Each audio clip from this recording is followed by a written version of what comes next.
Good morning, Rabbit Freaks. Alexi Odds here, and it's a Monday moment.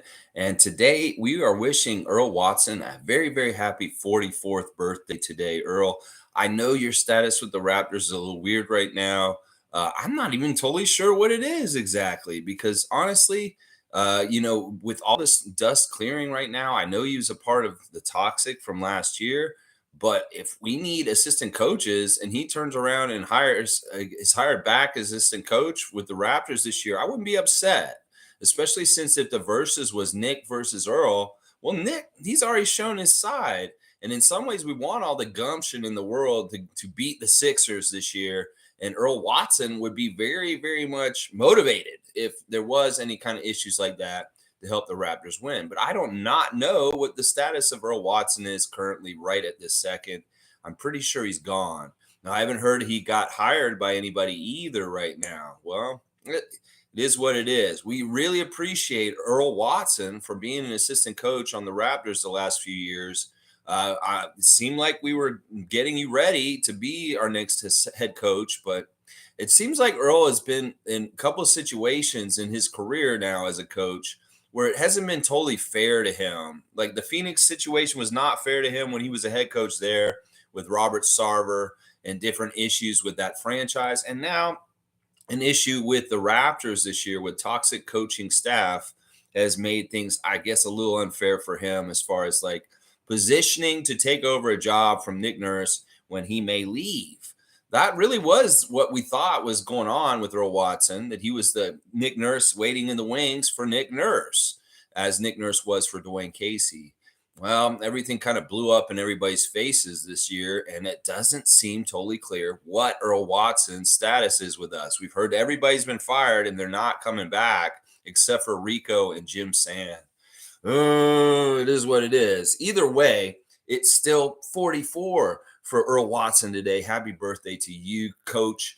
Thank you so much for your time with the Raptors. We do really appreciate you, Earl, and the stuff you have done the last few years with Pascal Siakam and all the other Raptors, your insight on offense, and just a cool character you are, man. We have appreciated you being around the Raptors franchise. I will thank you. I will thank Adrian Griffin, but I will not thank Nick Nurse at this point. Fuck you, Nick Nurse. You have shown your true colors. They are blue, red, and white, and they are Philadelphia colors. So, yeah, that's just how it is. So, thank you, Earl, and happy birthday. It's also my grandmother's birthday today. She has turned 101 today, y'all. My grandmother's 101 today. I love you so much, Van Ima. And I know I will see you hopefully this weekend. I will be coming to see you for your birthday party this weekend. So have a happy birthday, Van Ima. And I hope that you're enjoying the rain today. There's a lot of rain here in Toronto today. It's been raining all day yesterday and still raining this morning. And that's good. We want lots of rain considering Ontario has been on fire. So more rain, baby. Get more rain in the house. Yeah. All right. Let's keep going with let's see what y'all are saying here this morning on this Monday moment.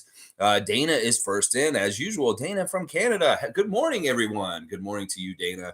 I hope you're having a nice start to your week. Monday, la, la, la, la. Trevor J is here. Good morning, everyone. Good morning to you, Trevor. It's game day tonight. What do you think this is? A championship night? Miami and Denver, let's go. That's right. Game 5 of the NBA Finals is tonight, and Denver is winning 3-1. They can wrap up their championship with a ring tonight in Denver in front of the home crowd on the Mile High City. This could very well happen. I really do feel like Miami is out of juice. That, listen, this is going to be tough to garner any kind of wins at this point. Let me get your ref report right now since we mentioned it right off the bat. Here's your ref report for tonight. Mark Davis is the crew chief for the Game 5 tonight. He slightly, very ever so slightly favors the Denver Nuggets over the Miami Heat. They're very close. In fact, on his list of teams, they're right next to each other, and Denver's just above Miami. David Guthrie is the second ref. He heavily favors the Nuggets over the Heat. And Josh Tiven is the third ref, and he also favors the Nuggets over the Heat. So this is a very friendly crew to the Nuggets in home court in Denver. I think this may be the last game of the finals tonight. And as I said, if the finals end, well, that's the end of the season. And that means that's the end of the Raptor Freak Tuesday trivia season also. And that means that generic Mr. Big Vince Carter is going to find a new home with David Saborin very soon. But we do need to take care of a formality, and that's one more game. One more game of trivia tomorrow, 9:30 a.m. The final game of season 2 of Raptor Freak Tuesday Trivia tomorrow. So come in and join the fun and play the last game, and then realize that next Tuesday, everybody's score gets rolled back to 0, and you can get a head start on trying to win next season's big prize for the Raptor Freak Tuesday Trivia season 3. So everything's starting over next week. Play trivia this week, the last one for this season. And then next week, boom, we start the ground running with a brand new slate of no scores. So you can get ahead of David and probably beat him this time, maybe. I don't know. He got out there running this past year. Holy crap, David was diligent and very much deserves this knockoff Vince Carter bobblehead. Yeah. All right. So there you go. Tonight, Denver, the refs are favoring them. So they may actually win their championship tonight. Let's see. Trevor Jay's also saying the NBA love the Toronto Raptors a lot. Another one of our assistant coaches is gone to the Boston Celtics. Now, I don't understand this, Trevor, because I tried to look this up just now. Charles Lee was hired by the Celtics yesterday to come and be an assistant. And this is a very interesting situation, Charles Lee coming to the Celtics. Now, Charles Lee was a candidate for our coaches search. And as soon as we hired Darko Rejakovic, they hired him, Boston did, to come in and be an assistant under Joe Mazzulla. Now, this is the thing. I'm going to predict something about Boston next year right now. They have 2 very high top assistants behind Coach Joe, and they're strong guys, and they're good coaches, Charles Lee and Sam Cassell. Sam Cassell returning to Boston to be a top assistant for Joe M this year. Well, I'm going to tell you right now, there's not much confidence in Joe Mazzulla from this playoff run. I'm telling you, he just barely kept his job. He could easily be fired very early into the season next year. And I'm going to predict that there's going to be a coaching kind of like confusion this year coming up. Kind of like when you have 2 similar point guards that are at the same talent level, like TJ Ford and Jose Calderon, and is a little bit cloudy about who should be starting. Well, Coach Joe, I think that Boston may have screwed up because they went and got 2 assistant coaches that may be better head coaches than you are. And yeah, it may become very evident early on that they may be better off with Charles Lee running the Celtics. They may be better off with Sam Cassell running the Celtics instead of Coach Joe. And there's going to be a little bit of a kerfuffle and weirdness this season. Watch. They've already set it up for it. In fact, they may need to be smart and just go ahead and fire him this summer and put one of those other 2 guys in the job. Sam Cassell is a much better candidate to be the head coach of the Boston Celtics with time served and experience and being passed over for jobs all these years. Sam Cassell would be a better Celtics coach. I'm going to tell you that right now. So would Charles Lee. Charles Lee would be a better coach for the Celtics also. Coach Joe, your days are numbered. And this is going to be a really weird cluster F of a situation with their coaches this year. I'm already predicting it right now. You remember the Raptor Freak said on June the 12th that the Celtics coaching situation is going to be very muddied and it's going to be confusing and then it's going to blow up in their face because everybody's going to know Coach Joe ain't the one and those other 2 guys are better than him.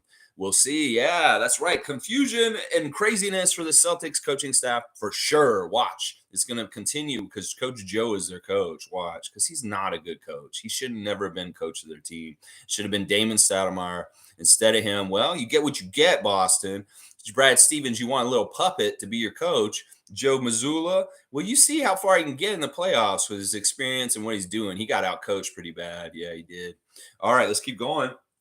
G saying the Raptors coaches have almost all been poached. True, Trevor. Odd for a team that didn't make the playoffs and the media tries to ignore. Yeah, that's fishy. That doesn't really add up, does it, G? That, we're such a bad team. Everybody hates us. I'm telling you, they nag the Raptors, but we're really like that hot girl in class that everybody nags and tries to make them feel bad. It's really kind of what it is in some ways. Now, one of the assistant coach hirings is Bobby Jackson, has been hired by the Sixers to be an assistant coach under Nick Nurse. Bobby Jackson, former player for the Sacramento Kings, very, very good player. Rico Hines putting on blast that hire on his Instagram last night, saying, great, congratulations. It's more because he's friends with Bobby Jackson and not because he's going to Philadelphia. But if he does, I'll be really like sick to my stomach that Rico Hines followed Nick Nurse to Philadelphia. I hope that doesn't happen, Rico. Man, remember, Pascal's your dude, bro. You don't want to turn your back on Siakam. You need to stay here with the Raptor Red. If that stupid rumor that Michael Grange made up last week ends up being true, I'm going to be disappointed in you, Rico Hines. I really will be. So, yeah, hopefully that's not true. And yeah, it's just Bobby Jackson. So I don't remember. I don't know any of these other coaches y'all are talking about. Like, who else is getting poached from us? They're all gone. We fired them. They're all fired. They're out of here, except for Jim and Rico. Let's keep going. Race Mode is here. Good to see Race Mode Daily. Good morning to you, Edmund.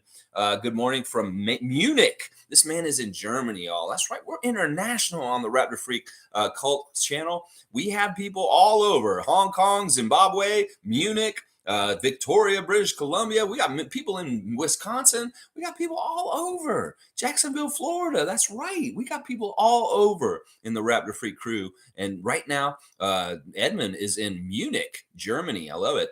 Who's in and out of our coaching staff? Race Mode's asking. I want the season to go to Game 7. Let's go, Kalo. All right. Well, the only people that are still retained right now are Jim Sand and Rico Hines.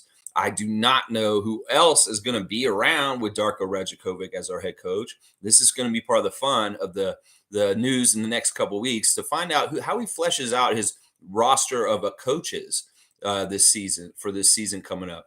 So I don't know enough yet, Edmund, to tell you who is in. And I know pretty much everybody is out except for Rico Hines and Jim Sand. So that's the only two guys I can tell you that are coaches for the Raptors right now, other than Darko.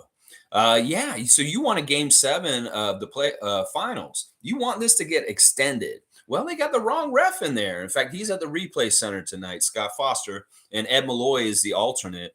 And I don't see any kind of weird like messing around with the score to extend things or something like that. We've seen that the Nuggets, and this is what people said after the game in Miami, the last one, Lil Wayne, and like saying that Nikola is just too good. He'd never seen that shit before.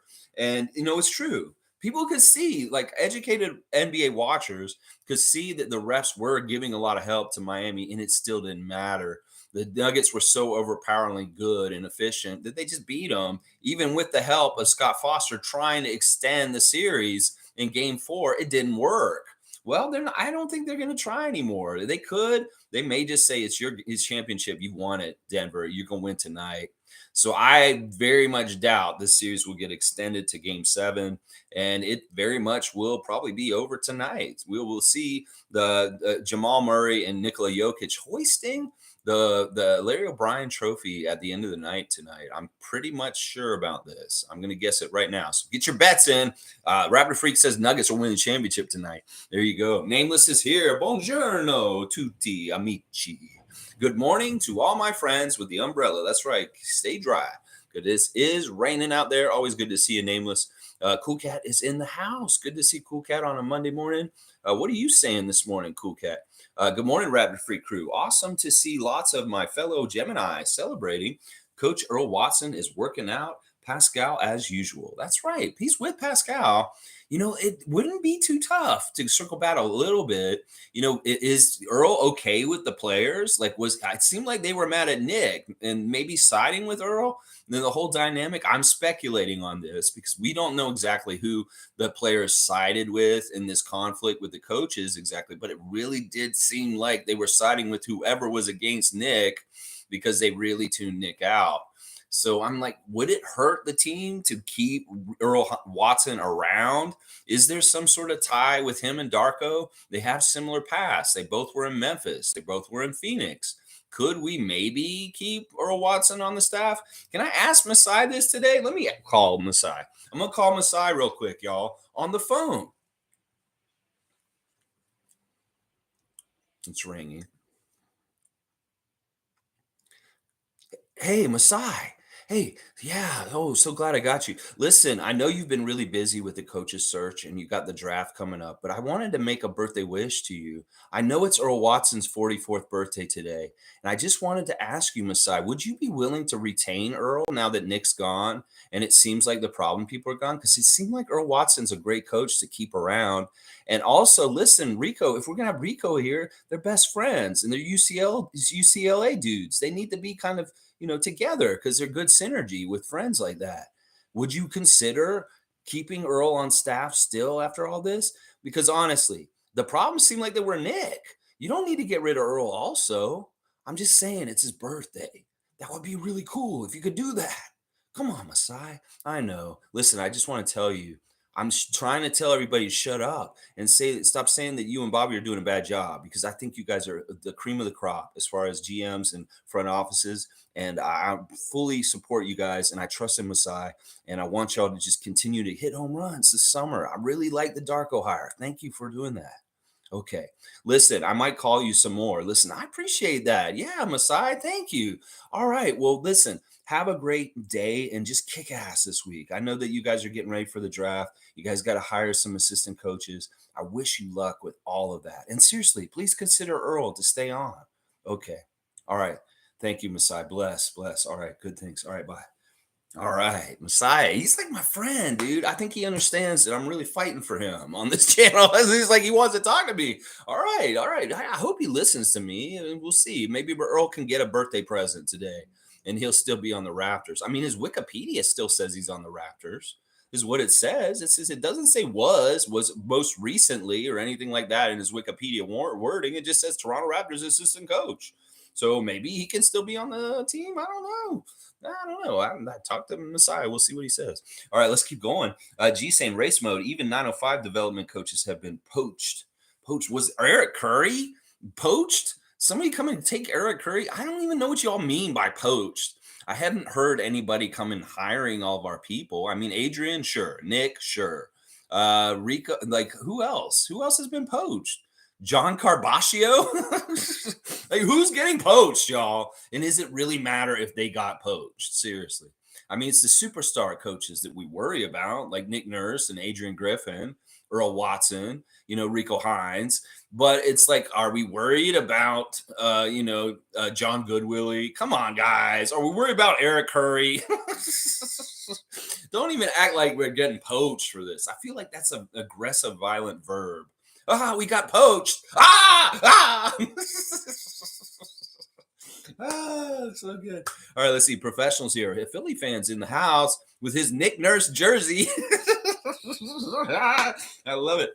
All right, Philly, baby. Nick Nurse, Coach of the Year 2024. Okay, professional. We'll see. We'll see what happens there with that. All right. Let's go. Nameless has got Nick Nurse double birds for him. Y'all are a trip. I love y'all so much. Good job, Nameless. Perfect. All right, let's see. Cool Cat saying, happy birthday, Grandma. Lots of special Geminis. So many.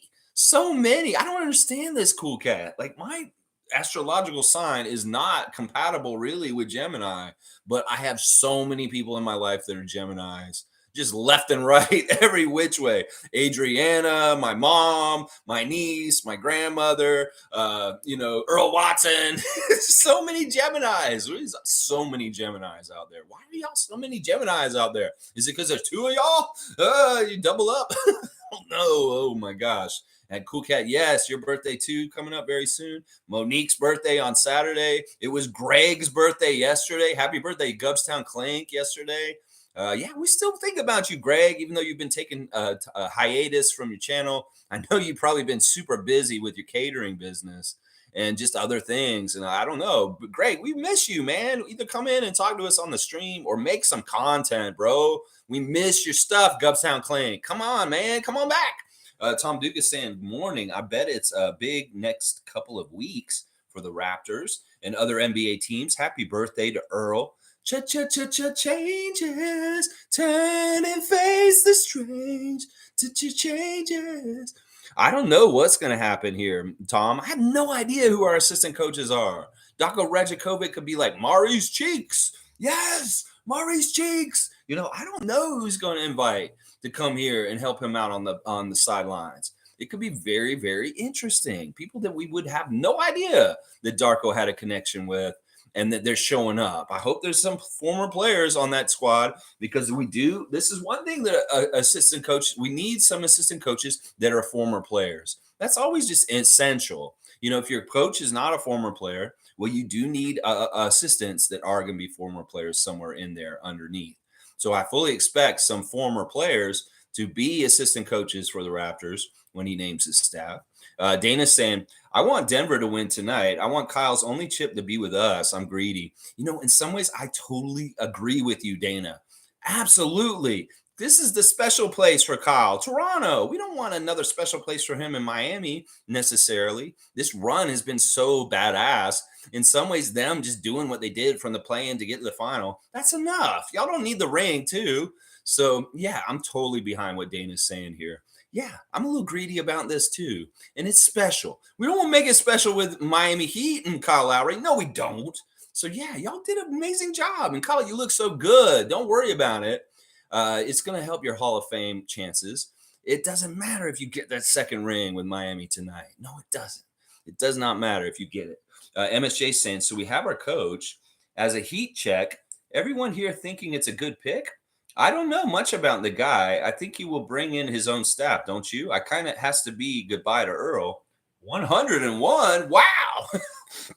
Yeah, MSJ, we went 2.5 hours heavy on Darko yesterday. I think this is a fantastic pick. Once again, this is the kind of pick that's like Nick Nurse 5 years ago, where everybody's kind of like, who the hell? What? Why did they do that? Like, they went from coach of the year, Dwayne Casey, to his assistant. There's a lot of that 5 years ago, and we saw how that worked out. It worked out really, really well. So I caution Raptors fans who are making snap judgments about Darko Rajakovic to remember the history of that, and also understand that in a lot of ways he has tons of similarities to Nick Nurse at that point. He's a journeyman. He's coached in Europe and also in the development league. He has had hard knocks and come a long way to come to where he is now. He started coaching when he was 16. He's 44 now. And, it's just time. He's a hot shot. He's a up and coming hot shot in the NBA that people have known about for a while and knew that he was going to get a head coaching shot at some point. Well, we gave him a shot here in Toronto. And I really do believe this. Like I said, this was my analogy yesterday, MSJ. Basically, Nick Nurse is like a can of pop. You pop it open 5 years ago and you put it on the counter. You don't drink it, and the fizz has kind of gone flat. That's what I'm saying. Well, Darko's a brand new fresh can that we just popped open 2 days ago, and that fizz is so strong and good. It's like that. What the analogy is, the coaching strategies that everybody knows what Nick Nurse does. Everybody knows Nick Nurse's playbook. Everybody knows Nick Nurse's brain. And it's kind of old news. In fact, part of his ineffectiveness as a coach in the last 2 years for Raptors is everybody knows him too well. Well, you go ahead, Philly. You can send him to come there. We know his tendencies. We know who he's all about. Well, we don't know a whole lot about Darko. And apparently Darko looks at the game in a totally different way than anybody else. That's what Zaire Williams said on his team with the Memphis Grizzlies. He said, this guy, Darko, doesn't look at basketball the same way as anybody else. So we're going to get a totally fresh new approach from an innovative, creative mind in basketball. I love the sound of that. This is going to be Nick Nurse 2023 is Darko Rajakovic, a brand new coach with fresh ideas that nobody's seen. He can take people by surprise. Nick Nurse is old news. We know all his tricks in his bag. Nobody knows what Darko's going to do, though. That's what I'm saying, MSJ. So look at it that way. That's exactly how Doug Smith painted it in the Toronto Star. This guy sounds just like Nick Nurse in 2018, Darko Rajakovic in 2023. So I hope that makes you feel better about it. Another thing about Darko that's really cool is he has all the X's and O's, the technicians, the creativity, the fresh ideas that I just described, but he's also a really good people person. Like he is very, very good at getting connected with people and making them love him. Nick was a hard ass. In some ways, the players didn't necessarily love him. They respected him and they believed in his system, but they probably thought he was an asshole. That's the thing. They don't think Darko's an asshole in Memphis. Those players down on the Grizzlies, they love him. In fact, he brings up their spirits. as I said yesterday, the Grizzlies had a horrible year in a lot of ways because of confusion, scandal, injury, all kinds of stuff going on. You would have known it from their demeanor. They were out there dancing and woo, woo, woo, woo. So good feelings. And our team had less worse problems than theirs did. And we looked like somebody had died on our team all season. Well, that change is one of the biggest changes for this season, that Darko keeps things lighto. Darko keeps things lighto during the season. That will be way, way better change than Nick Nurse, because we just wallowed in our misery last year. Well, we have some misery. We have bad stuff happening. Darko's more likely to shine a light and make everybody feel positive and happy and still get them up to play at a strong level because they want to do it for coach, because they like him and they respect him and they trust him for how he plays and stuff like that. Once he gets that trust of our team and they really buy in and they're like, they'll go do crazy stuff for him. I mean, look at what they did for Nick with their crazy running off all like a chicken with his head cut off, run around defense that we've been doing the last couple of years.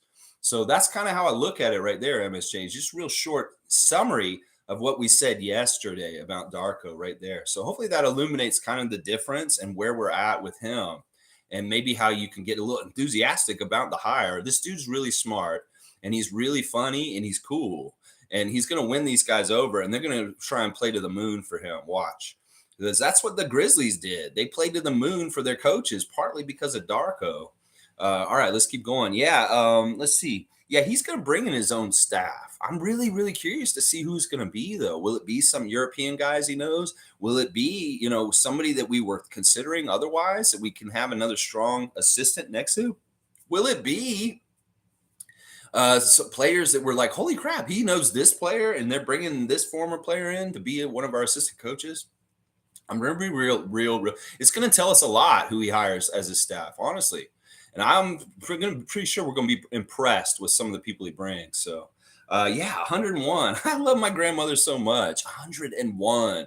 It's a crazy, crazy world that she was born into to get to this point at this time. 1922. Holy crap. 1922. That's a long, long time ago. I love her so much. Oh my gosh, I love her so much. Nameless is saying, I said it was going to be a sweep. Okay, I was a game off. Sue me. Well, they had to get Miami a little bit of good feelings, and they stole one game there, and the second game against Denver in Denver. They didn't even get the win in the front of their home crowd.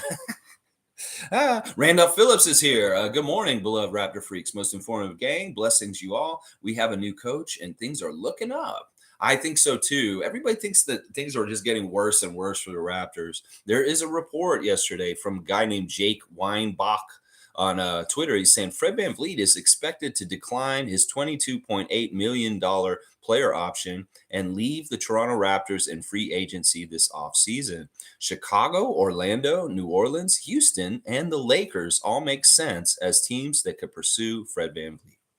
All right, now they're already starting with this kind of crap.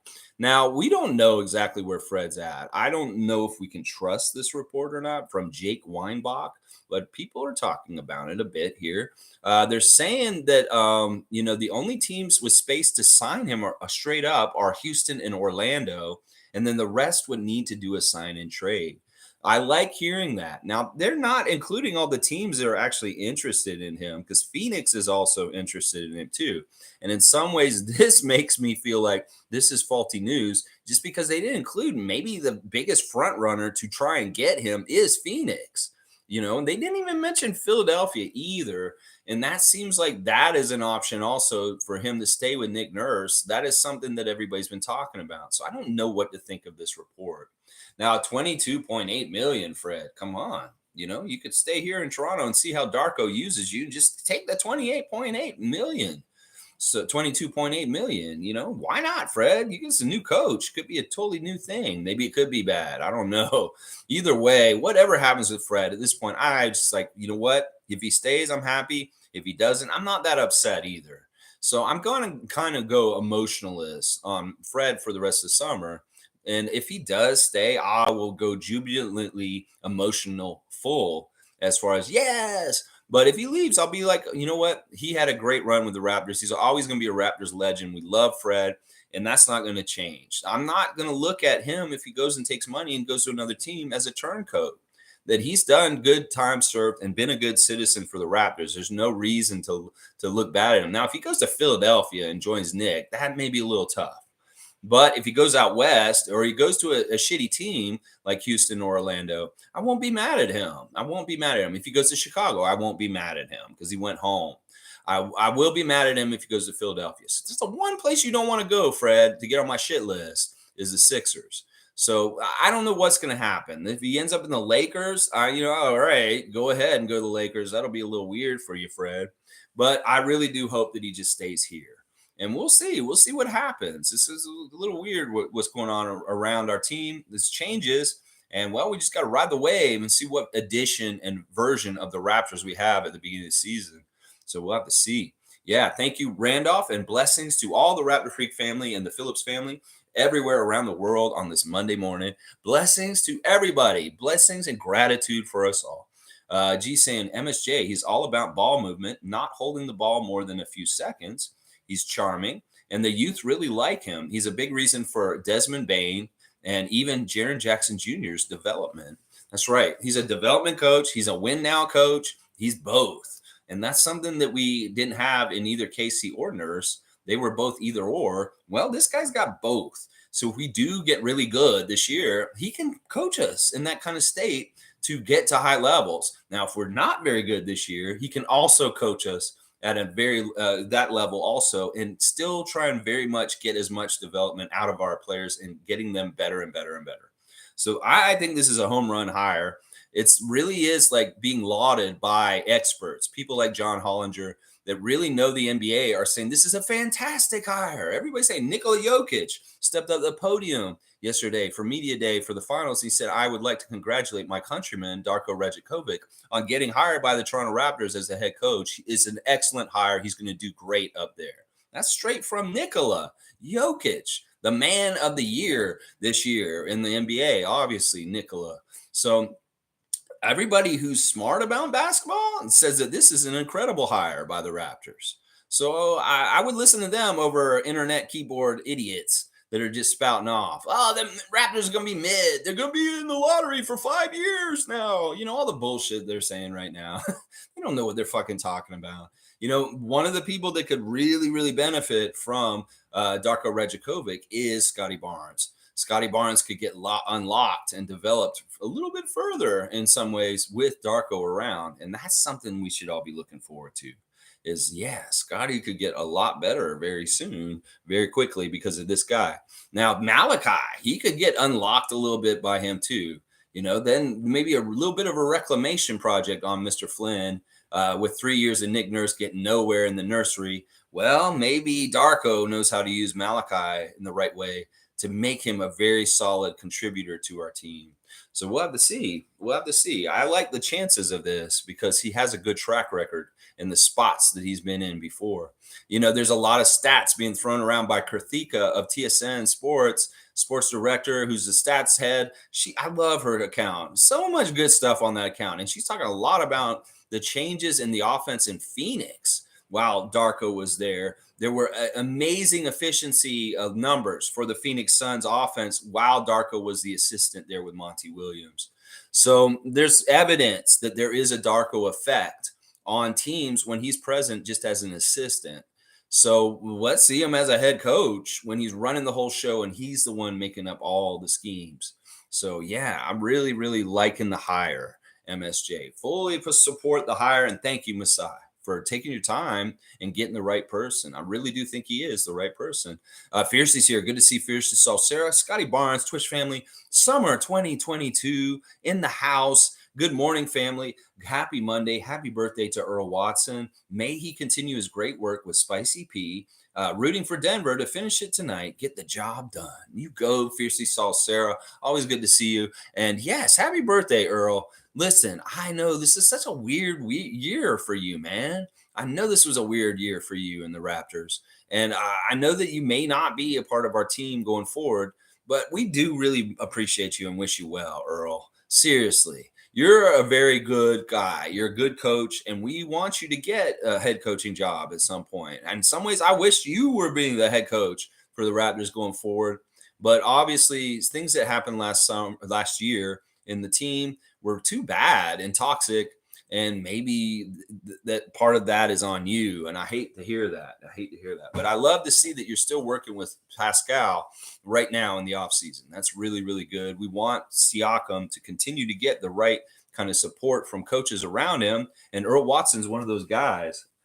Pascal, go and talk to Masai, just like I did when I call him and say, you'd like Earl to still stay on the team, and maybe you have some clout as the franchise player, Pascal Siakam. Just tell him you want Earl retained if you can, because that would be a real nice birthday present. Earl Watson, maybe he doesn't want to be on the Raptors still, though. That may be part of it too.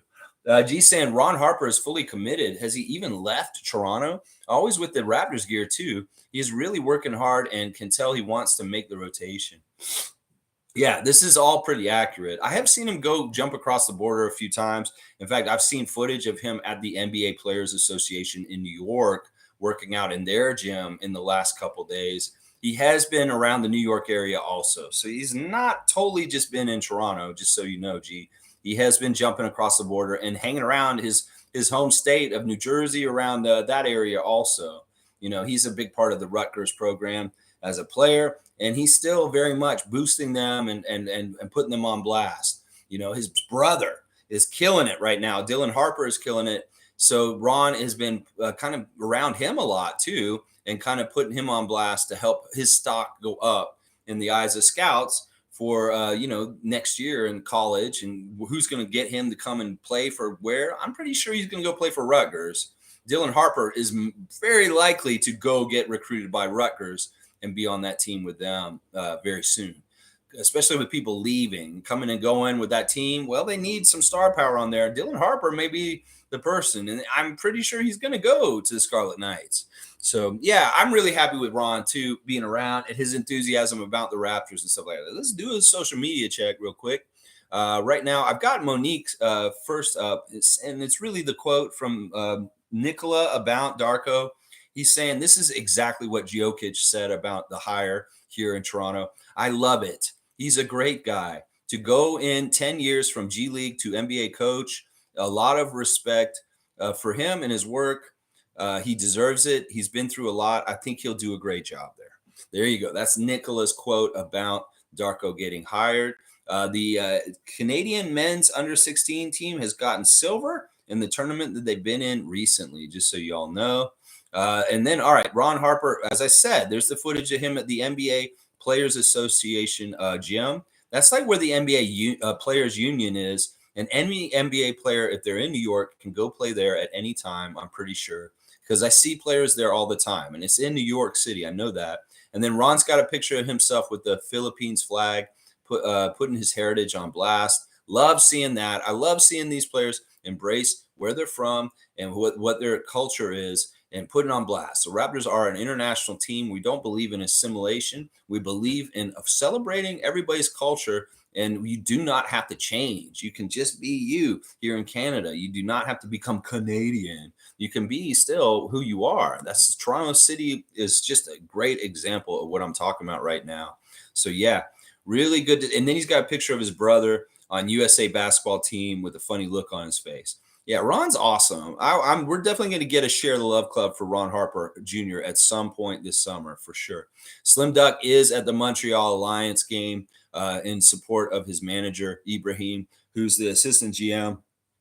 Chris has been at these games a lot this summer already. I think this is like his third or fourth game where he's been in Montreal for Alliance games. I just love that he's being so supportive of the CBL and his friend and being there. There's a funny picture of him with the mascot. And yeah, he's just taking pictures of him with the crowd and stuff. And yeah, Chris, good stuff. Going and supporting your friend's job there. Thad Young is getting more and more like crazy with the clips and the stuff he's been doing. He's got Thaddeus Young Jr. on blast. He's hitting a long three. He's looked like he was like 2 or 3 feet away from the 3-point line, Thad Young Jr. But yeah, his kids are doing great. There's the Rico Hines post about Bobby Jackson. He's saying, congrats to my guy, Bobby Jackson, getting hired by the Sixers to be an assistant coach under Nick Nurse. And then Scotty Barnes, he says he's got to love Florida. He's in Delray Beach in Florida on the beach, literally. Scotty says, "Gotta love Florida." So he's down in Florida right now. I expect that Scotty's going to be all over this summer. Last summer, we were lucky to have him in Toronto most of the summer. But I think this year he kind of wanted to get away and kind of clear his thoughts and kind of take a recharge from the Raptors to come back more fully charged and not be so up in it like he was last year. I understand that, Scott. Now, things may be a little unsure with the new coach, Scotty, but listen, Darko's going to unlock you better. And in some ways, Nick may let you do whatever you want, but Darko's going to tell you what to do, but he's going to do it in a way that you look real good. Trust me.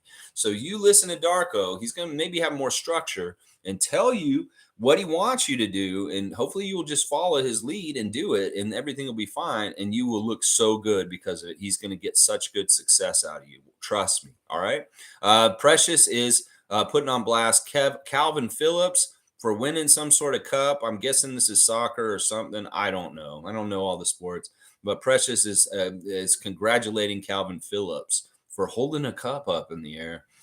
Gary Trent Sr. is got some guy pouring looks like liquor on a hat, and he just lit it on fire. All right, that's interesting. And Coloco's getting on blast right now. He's putting himself on blast. Coloco has next is the post. I love seeing that. And you're right, Coloco, you do have next. And then there's an awesome highlight of him blocking a crazy shot on Tyrese Maxey. And it looks so good, too. He really blocked the hell out of him. I love that. And then Siakam continues to post workout pictures. There's a really funny little thing that happened where Fred VanVleet commented on it saying English, because he's writing all of his captions in French right now. And Fred wrote English in the comments, and then Pascal commented back to him the phrase "C translation." I love it. He's like, just press the C translation, Fred. Come on, don't be lazy. If you don't know French, just press the translation button, and you can read what Pascal's trying to say, Fred. Come on now. I thought that was funny. So you could see the kind of the personalities of those guys as friends interacting there. He's like, Fred's demanding English instead of French, and then Pascal's pointing him to the C translation button. Hilarious stuff, social media stuff. And then Fred's putting on blast his favorite trainer. This is a guy he did a weird video with a couple months ago where they did a massage and he asked him a bunch of questions. It was a little awkward, but this guy, he really likes this guy. Mr. Do It Moving is the name of his handle on Instagram. So yeah, Fred with his trainer and also working out himself in Illinois in Rockford with a player. His shot looks nice. You go, Freddie.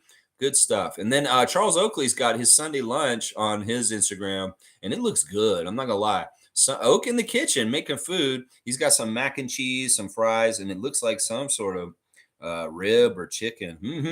Looks good, Charles Oakley. If you cook me up some Sunday lunch, I wouldn't say no. It looks real good. All right, there's your Instagram check with the Raptors. Daily Instagram check. Lots going on. Scotty in Florida. Pascal and Fred being funny. Stuff like that. All right, let's keep going. Good morning to superfan Monique Lawrence, the greatest. Good morning, everyone. Toronto is always home. Earl, happy birthday. Yeah, always home for you, Earl. You can come back and we'll say hi and wave to you and wonder why things went so crazy this year. Can we ask you on the street? Like, if I saw you on the street today, Earl, would you tell me what the fuck happened to the Raptors? Seriously.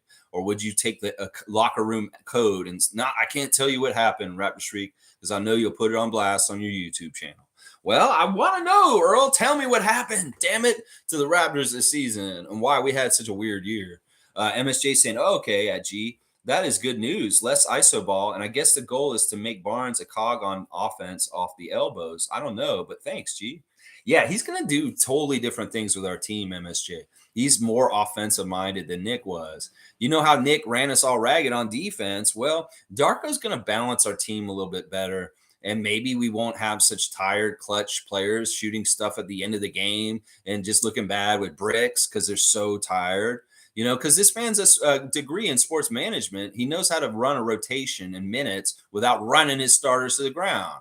So that is something that's going to improve. We're going to get more balance with the minutes, I'm sure. And then also more balance with who gets touches and shots. And also there may be more equitable offensive system where they really get the open guy and make it to shoot it instead of like, guys, certain guys getting a lot of shots like Fred and Pascal, maybe more equally distributed. And we may see easier shots for our guys. Darko Rejakovic is the kind of guy who will look at our stats and our footage from last year and be like, why the hell did they do it this way? This is so inefficient. What is wrong with them in transition? They have a 2-on-1 advantage and they can't finish. Well, he's going to fix all that. These are the kind of things he can come and fix that we were so inept at last year. And I really blame Nick for not putting enough emphasis on our system for our offense. He really half-assed our offense the last 2 years. Really, really did. It was just schemes. They weren't plays. They were systems. And he's like, well, this is the protocol. If this happens, you do this happens. That's what he would tell them. It's not like he told them, all right, you run around him and go this place and you're going to get opened up because you just went around that screen and boom, you have the play and you're going to make the basket. No, there was none of that. It's just like, go out there and do it, guys. It was more of that kind of crap than like, I have a very intricate play that I'm going to draw up and you can follow and you will be successful. Nick was lazy coaching us on offense. Absolutely the last 2 years. And this guy is all about offense. He's going to get more out of our offensive end of the floor than Nick ever could. So I'm excited about that. We should have a way more effective, efficient offense this year. Watch our field goal percentage go up and our assists go up. And that's what I want to see next year. So that's a little bit more on him. He's a better offensive coach than Nick. I'm going to say that right now. Nameless is saying, if I'm the Raptors, I'm letting Rico walk. Not a fan. Woo! I don't know, Nameless. I don't know if I can get behind you on this, my paisan. Rico is really important to Pascal. And Pascal is very important to us. So in some ways, I don't see this happening. Because if he's already here, if he's going to get lured away to go join Bobby Jackson and Nick Nurse in Philadelphia, so be it. Then I will say he's a turncoat. We don't need him. Because anybody's going to Philadelphia this summer from the Raptors, you're turncoat. I'm going to say that right now. Nick Nurse is the leader of that turncoat little contingency. Well, who wants to go join him? You go ahead. You go to Philly, Rico. And you get the same status I got for Nick right now. That's what I'm saying. Fred, same thing. Anybody, whoever shows up there. And if you go to Milwaukee, I won't be mad at you. No, you can go to coach with Adrian Griffin. I'll be fine with that. But if you go to Philly, no, it's on. You cross enemy lines, and you're going to be in the same status as Nick Nurse. So just think about it that way. Maybe Rico doesn't care. I was only a coach in Toronto for 1 year, but I really don't think this is going to happen. Seriously, I think we value him, and he has a relationship with Masai more than Nick Nurse. So in a relationship with Pascal, obviously more than Nick Nurse. So, I don't think so, Nameless. If he does walk, though, he'll be dead to me if he goes to Philadelphia. Kubron's here. Good to see Kubron. It's been a little bit, man. Good to see you, bro. I hope you've been keeping very well and life has been good to you, Kubron.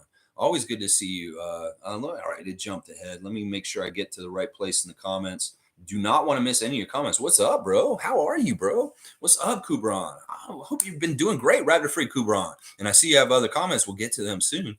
G saying he is opposite of Isoball and demands a quick pace. That's right. He has like a 5-second rule or a 0.5-second rule. He doesn't want you to hold that ball very long. There will be no dribbling of Fred at the top of the key, kind of standing there looking around, seeing what's going on. And then all of a sudden, with like 3 seconds left on the shot clock, he bursts towards the basket in isolation move to try and lay it up over a guy who's 7 foot tall. No, there won't be none of that. There'll be organization. There'll be structure. There will be things that they will be accountable for as far as way they're supposed to move on offense and stuff. These guys are probably going to eat it up because especially if it's super, super successful.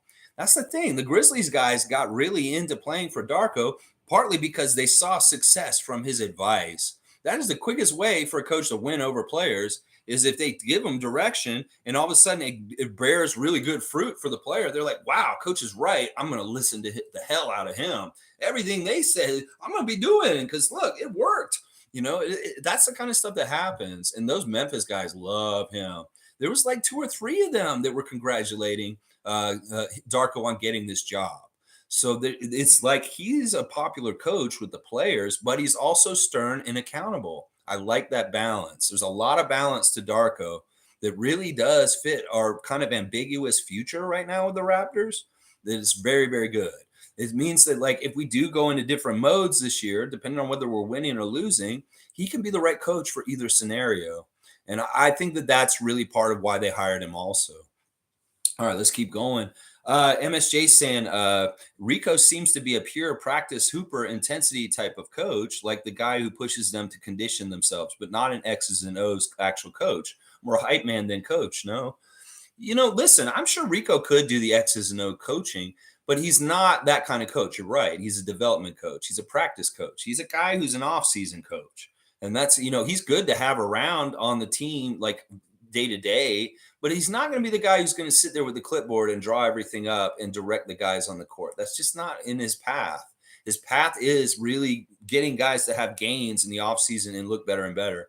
Now, if he can do that kind of stuff during the regular season, while the guys are in the middle of it, doing a little workouts with Pascal, and stuff like that, that's fantastic too. His value is interesting. He's very much a prestige name in some ways, but he does have true value to what he's doing. But he's not necessarily that kind of coach. MSJ, you've got it exactly right, pretty much what you just said.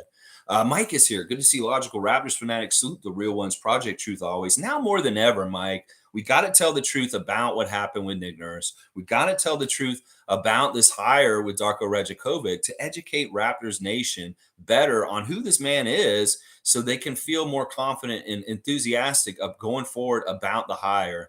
Some people are very like, oh, this sucks, and they hate it and all this kind of stuff. These people do not know what they're talking about. Or they just don't understand because they don't do their research like I do or you do, Mike. So the Project Truth now more than ever to tell the truth about Darko Rajakovic and the differences between him and Nick Nurse, like I just did.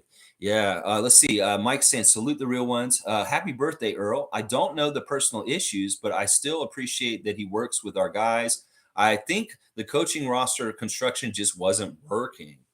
Yeah, I think seriously, I think Nick really did like do a lot of subversive stuff on the down low behind closed doors that we'll never see or know that maybe Clutch told him to do to really make things rocky so that he could find an exit from Toronto. I know that he acts like he didn't want to be fired, but I think on the down low he did because he wanted to get more money and he wanted to like kind of shake things up. I think Clutch wanted it more than he did. He was half-hearted about it. And that's why he was so torn and stressed and red faced and sweaty and butt faced this year, is because he was really in an uncomfortable spot where he naturally does not want to do that kind of stuff. But Rich Paul was telling him, you got to do this if you want to leave because things are too good there. They're not going to fire you. And like, you can't just quit. No NBA coach just quits on a team and just walks away. That would look bad on you. So you need to make it bad on the team so that they will want to fire you. And that may be very much how they directed him this whole season, that he was submarining our team this whole year, honestly. And that's what people need to know the truth about that. So, oh man, it was a weird year this year. And there was not the right construction, not of the roster.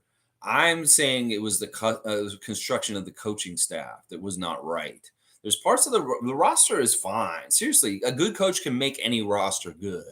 And that's what we're going to find out when Darko shows up. Watch.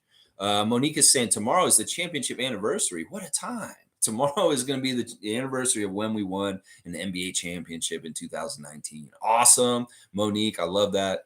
And tomorrow will be the championship final of the Raptor Freak Tuesday trivia. So show up tomorrow, 9:30, our last subject of the year.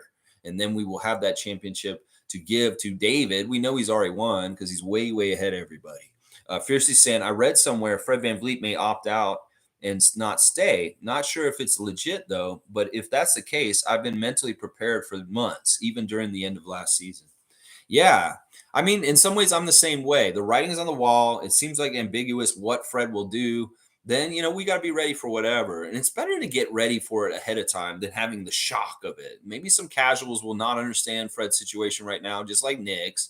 And they'll be like, why is Fred leaving? And they'll freak out. Now we've lost our point guard and our coach this summer. Yeah, well, the writing's on the wall. It looks like that is what is going to happen. So be it. On that picture behind me, there will only be Pascal, Drake, and the Raptor that are still in the Raptors organization unless Serge comes back and rejoins us. Then we will have a couple of players on there, Serge and Pascal, from the championship team. But yeah, that picture has shrunk. Those heads have left us two every summer, almost every single year since 2019. Kawhi and Danny, Serge and Mark, Norman and Kyle. Well, Fred and Nick, yeah, is looking like the next two. Oh, it sucks so bad. Whatever. They really didn't like us having a championship, so they dismantled our championship team quicker than the Golden State Dynasty team that had been around for 10 years already.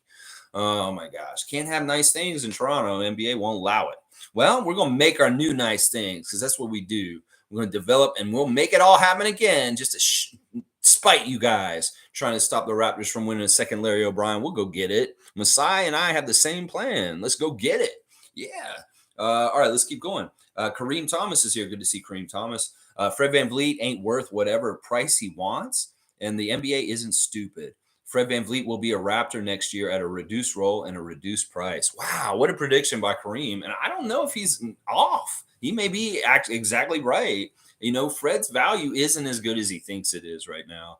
In some ways, people understand, okay, you're this and this, but you're also undrafted, you're undersized, and you've had injury problems like recently in the last couple of years with your legs. These kind of things can be something that people think about when they're getting a used car or something like that. What is the condition of certain things?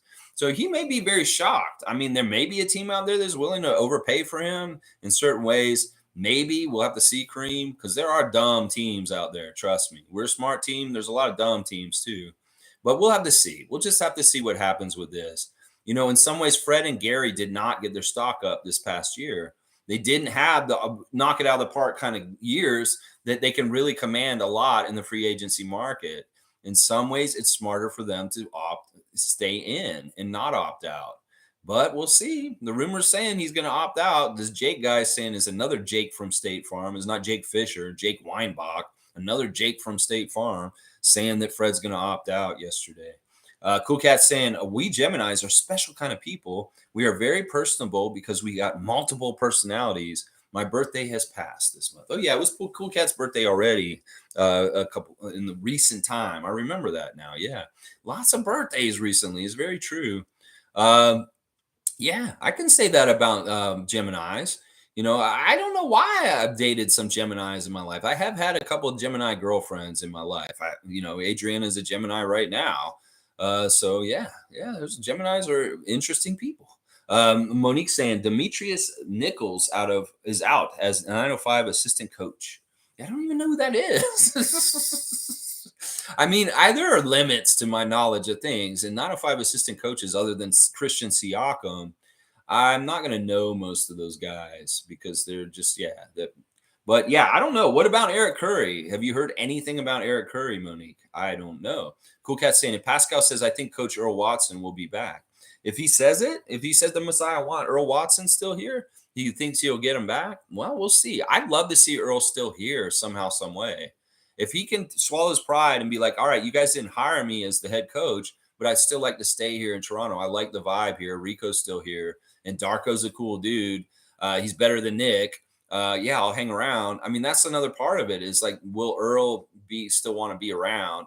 Because in some ways he may have an ego about it and be like, I should have been the head coach getting hired this time. Because in some ways, Masai was grooming me to be the next head coach of the Raptors. You could kind of tell that was part of the reason why. If it wasn't him, it was Griff.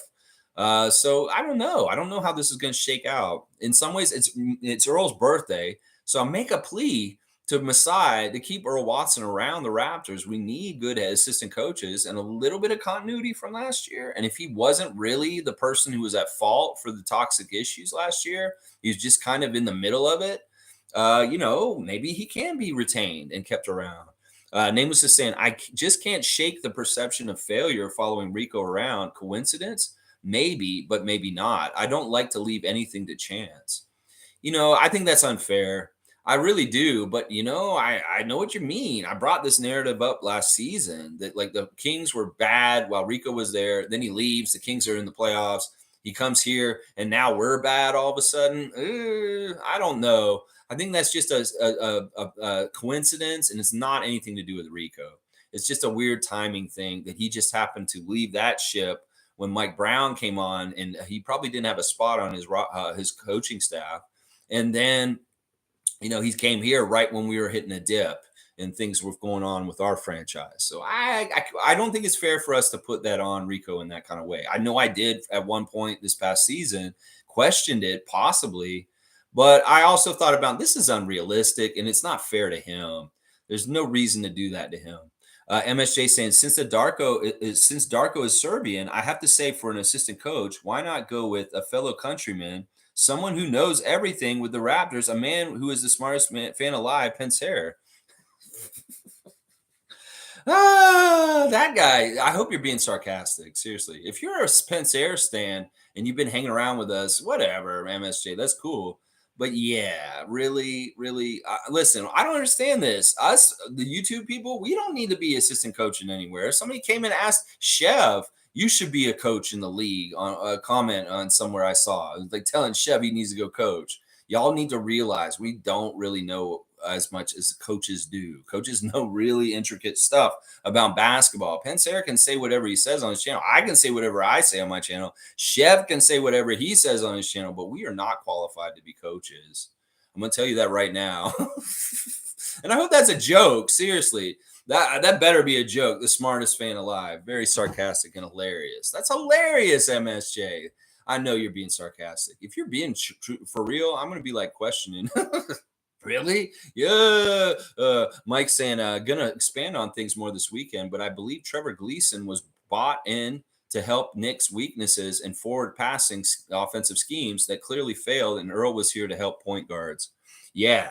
Yeah. Trevor Gleason was, it's sad because honestly, the dude has such a good resume from Australia and the championships that he won in the NBL there, but he has been a fail on the Raptors. Absolutely. That flex offense was pathetic. It didn't garner the kind of things we needed. Maybe an idea of it in theory with positionless, big, strong, tall, talented athletes like we have running the flex offense, it would look real good. But no, it didn't.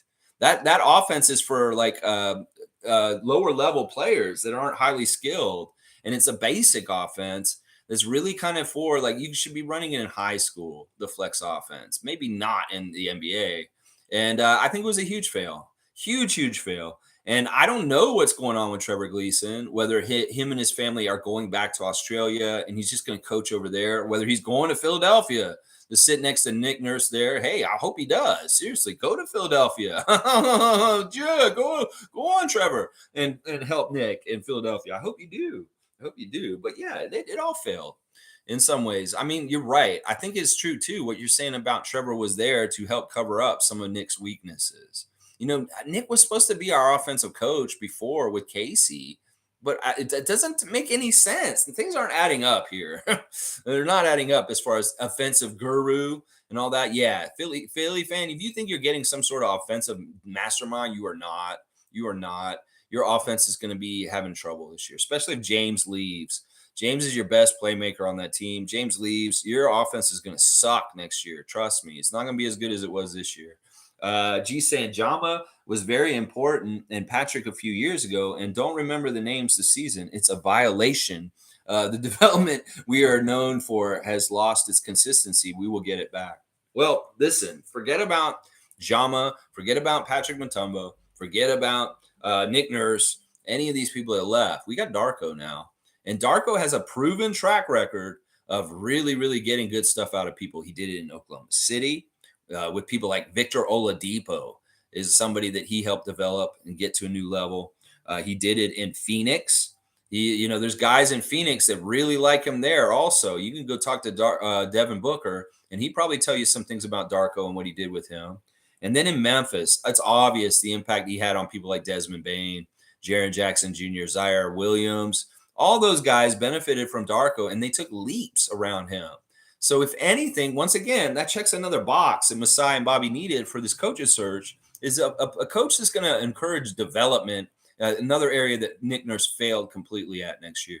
So Darko does this. He is very much a development coach and a head coach.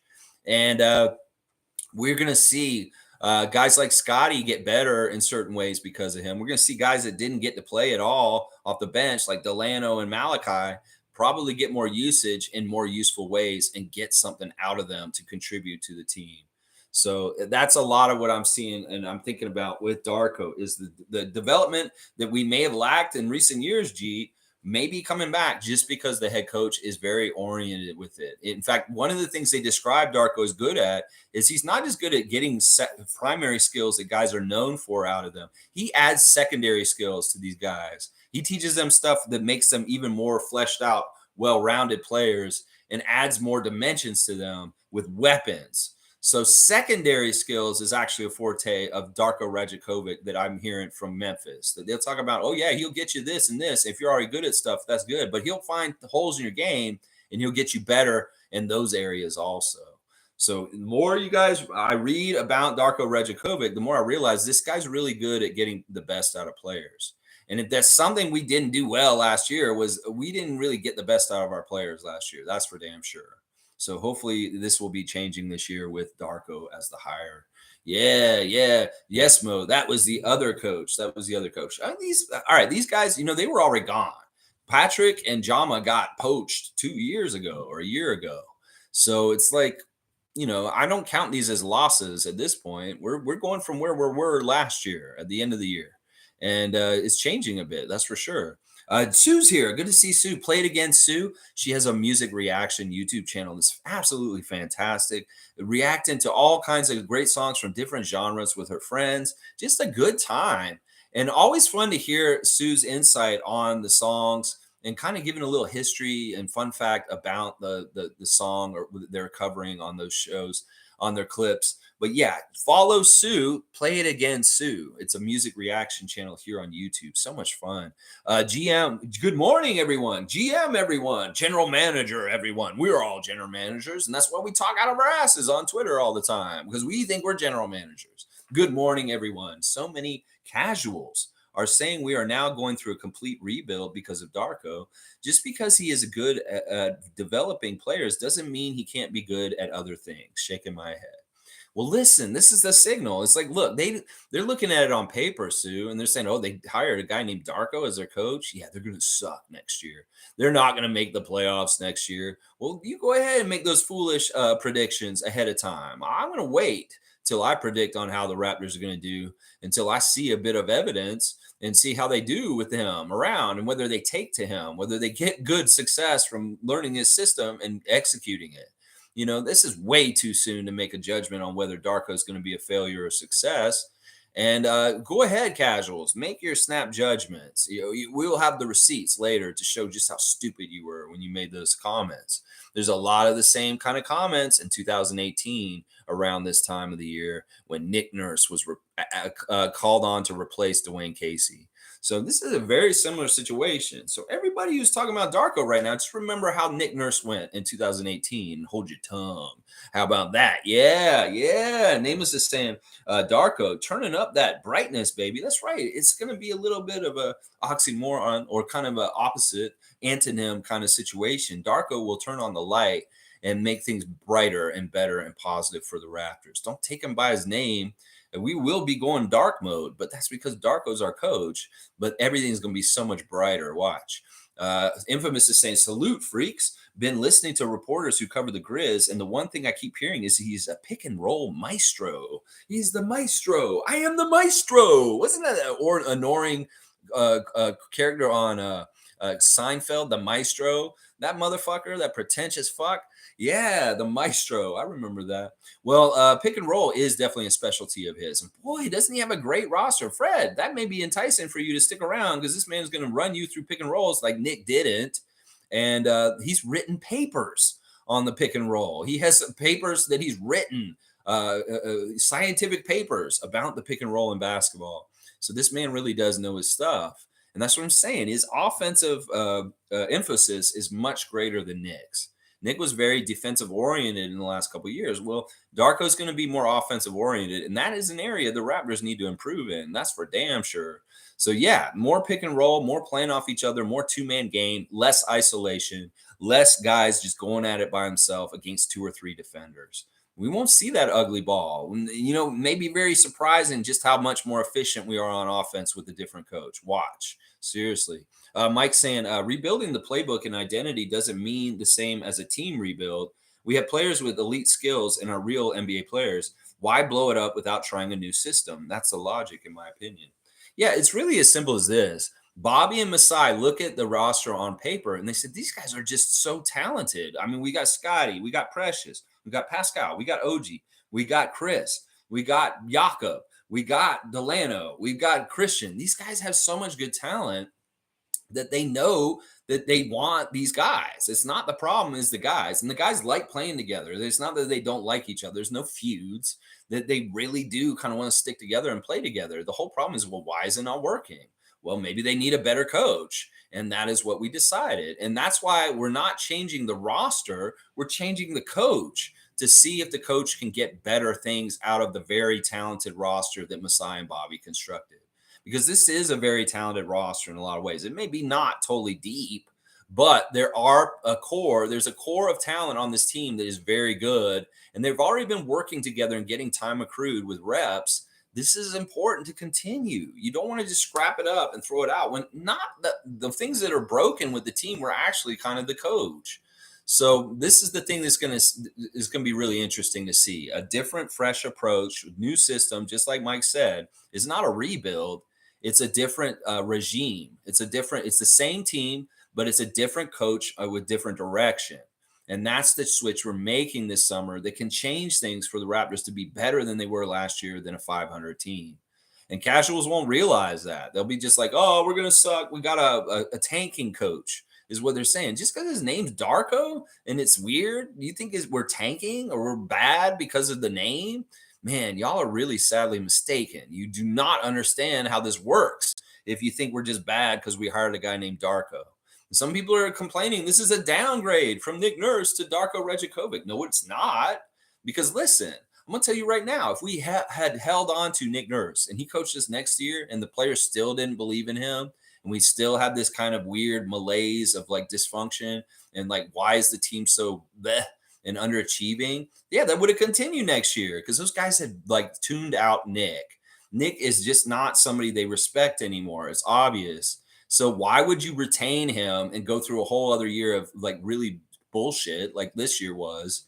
You get a new coach so they can buy into them and get enthusiastic and be behind the coach once again. Nick lost the locker room.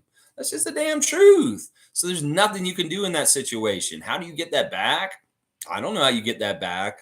Not in that situation. So Masai had to fire him. So anybody who thinks, oh, this is a downgrade, well, it isn't, because Nick Nurse sticking around and coaching the team is much worse than Darko Rajakovic coming in and starting his own new regime now, because it would have just been more of what we had this past year. Seriously, if we kept Nick, we would have been just more like we want to continue this more and more. No, Masai's smart. He took the brave decision and he fired his ass for being a terrorist, a clutch agency terrorist is what he was. Yeah. G saying, would you want Nash as an assistant coach if that was an option? Sure. I wouldn't mind Nash being an assistant coach with Darko if he wanted to do that, but I don't know if he wants to do that. I think he doesn't want to be demoted. That's part of the problem with him starting as a head coach is he kind of fucked himself and he put himself in a really bad situation. I was saying, Steve, if you want to coach, you better be an assistant coach for a little while first. You can't just jump right in, especially with that team in Brooklyn the way you did. And in some ways now, anything he takes has to be a head coaching job, or it's kind of going to look like a downgrade from what he did before. In some ways, I really think he's signaling he's just perfectly happy being a dad at home with his kids, teaching them how to be athletes and trying to get them to be into sports. And he doesn't need anything else. He doesn't need money. He doesn't need to go and prove anything. If he really wants to, well, he may never. Like, he has to really have the gumption to. So I don't know. I'd be okay with it, but I don't know if he wants to do all that travel. And I don't know if he wants to be a East Coast person. He's much happier on the West Coast. And he told me once before he'd never play for the Raptors. He personally told me that to my face. I said, Steve, will you come and play for the Raptors? I was at the bar with him. He's dating my coworker. I said, Steve, please come play for the Raptors. This was in like 2000. I told him this was before the 2 MVPs with Phoenix. And he said, Lex, I don't know if I'll ever play for the Raptors. It's just too much pressure on me. I'm Canadian. And I'm not really interested in playing for the Raptors. He told me that, seriously. So I don't know if he's interested in being our assistant coach. It's just because he's Canadian, we're Canadian, and that's natural fit. No, it's not necessarily a natural fit. He's a West Coast dude. It was really weird to me that he took the Brooklyn job because that made him an East Coast dude all of a sudden. He purposely did not play for Eastern Conference teams in his NBA career because he likes that time zone out there. He's a West Coast dude. Phoenix, the Lakers, Dallas. He never came and played for an Eastern Conference team, did he? No, he didn't. And that was very much on purpose. So I don't think it's likely that Nash will be an assistant coach. David is saying, I'll only be mad at Fred if he signs his player option. So I'll be mad at Fred if he goes to Philly, and David will be mad at him if he stays in Toronto. David, you're awesome. All right, name's the same. Plays the song Changes by Black Sabbath. I'm going through changes.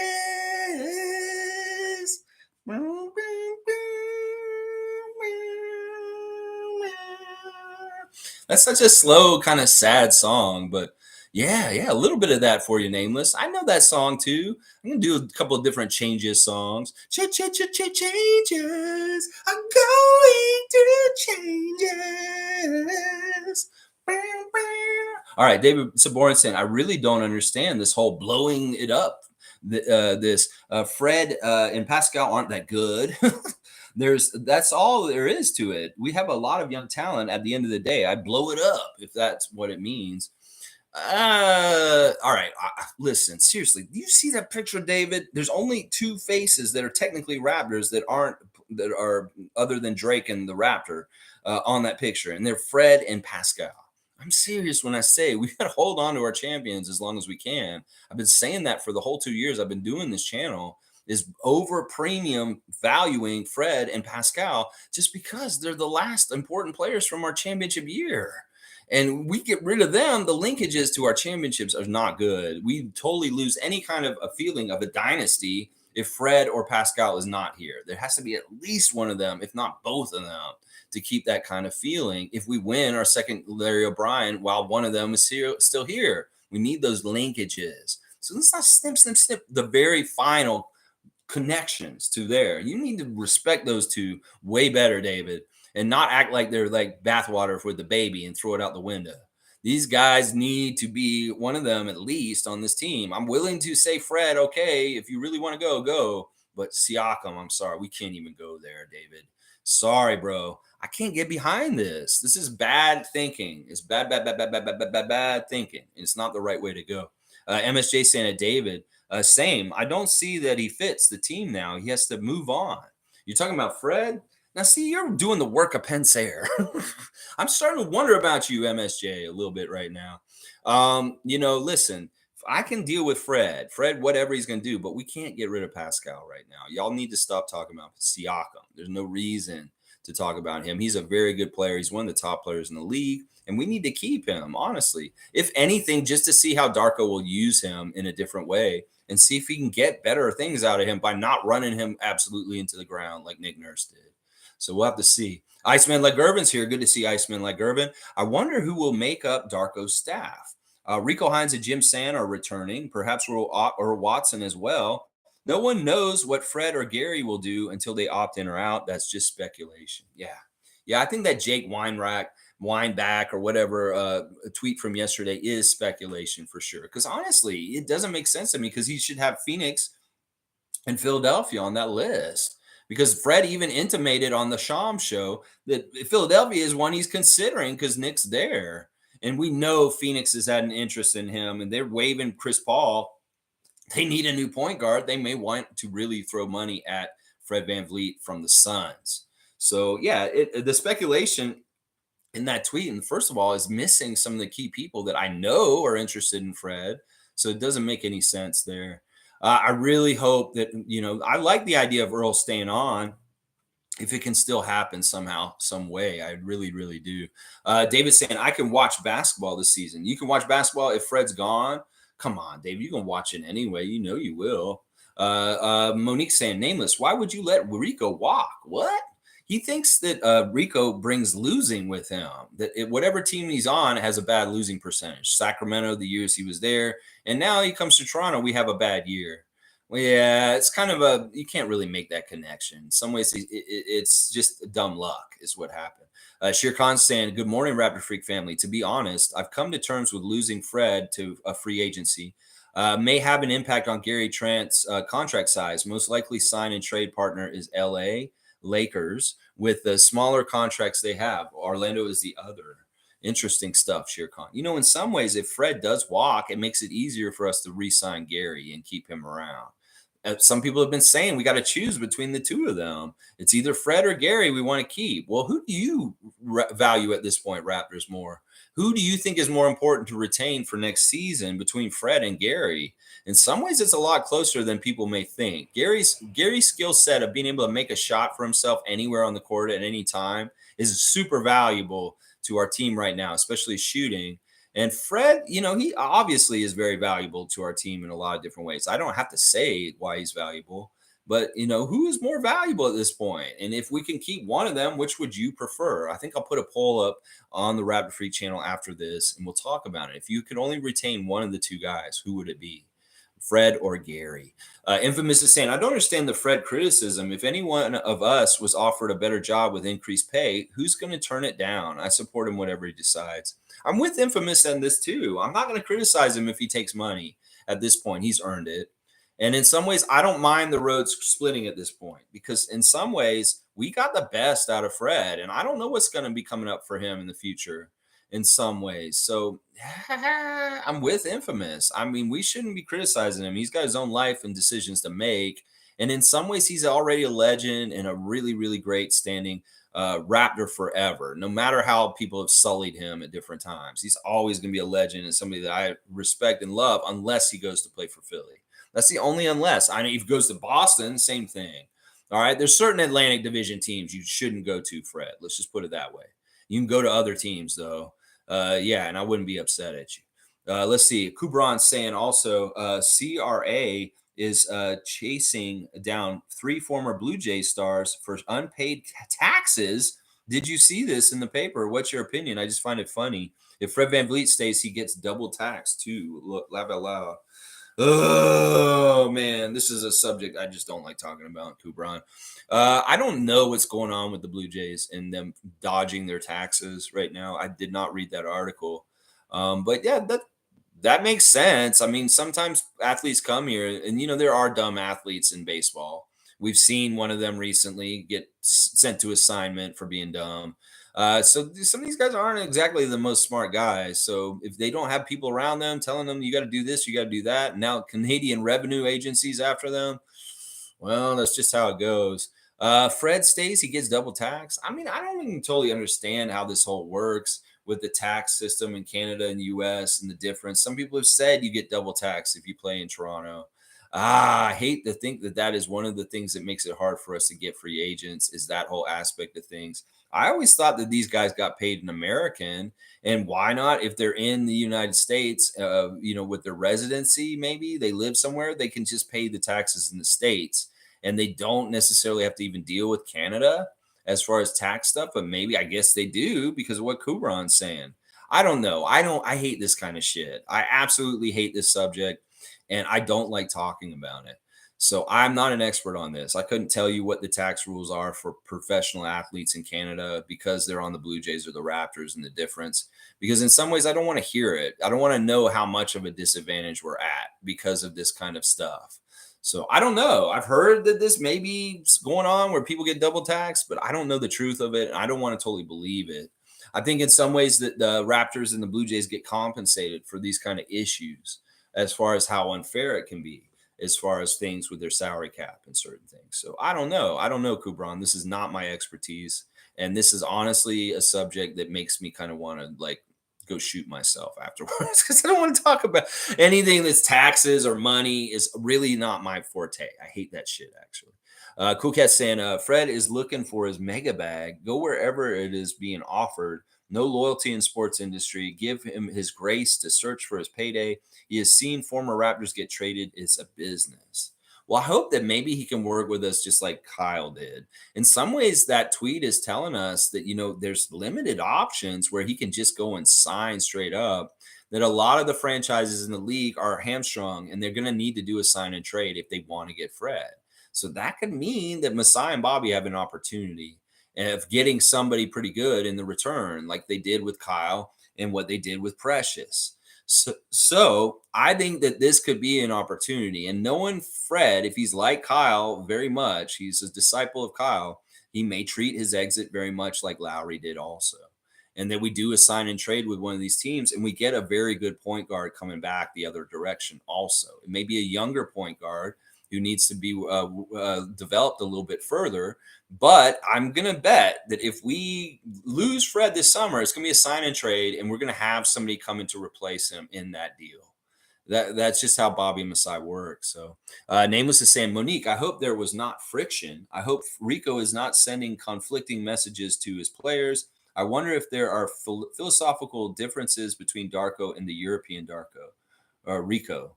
Between Rico and the European Darko. Listen, let's not cause like speculation for possible problems, Nameless. Let's just trust in Masai that he does his due diligence and he has everybody meet each other and they see if they feel out and say, okay, yeah, I can work with this guy. You know, that kind of stuff. I'm sure Rico has already talked to Darko and he's also talked to Jim Sand. So, and a lot of the players, that's a whole part of this process that they've been doing when everybody was not knowing what was going on. Everybody's talking to each other and getting to know each other and who fits. So I'm pretty sure Darko and Rico are cool if Rico's going to be on our staff still. So let's not speculate problems and how problems can happen. Let's speculate good things and good things happening for the team. Like this sounds like convoluted mess, what you just said. We don't know. There's no reason these guys won't get along. They love basketball. They respect each other, and they have X's and O's. They both want to win. That's real easy to have a lot of commonality on. G saying, how would that reporter know what Fred is going to do? He will probably opt out, which is pretty typical now. A part of our fan base attacks him constantly. He needs to do what's best for his family. Yeah, you know what? Once again, I don't think these players give a shit if there's certain parts of the fan base like Pensair and his fucking dumbass shit and his fucking followers that fucking believe his fucking Fred bullshit. No, I don't think that matters in this. And in fact, you know, that people were speculating we ran Nick out of town because we were so negative towards him as a fan nation online. Bullshit. If that was part of it and Nick was feeling his feelings because people said mean things about him on Twitter, well, fucking grow up, Nick Nurse. You're a coach in the NBA and you can't, seriously, don't read that shit. Why do you even give the time of day to that stuff? Be like Chris Boucher and just tune it out. There's nothing of value on Twitter. We know this at this point. Elon has ran it in the ground. So listen, I don't worry about that factor of things. There's going to be people that hate different players on every team around the world.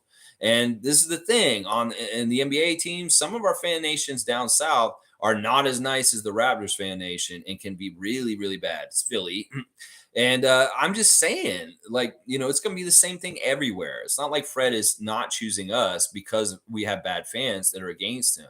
He won't choose us because of other factors. It won't have to do with the fans. I don't think we're that important, honestly. I think we overvalue what our importance is in the whole world of things with this and decisions. These guys don't give a shit what we're saying. They're not listening to us.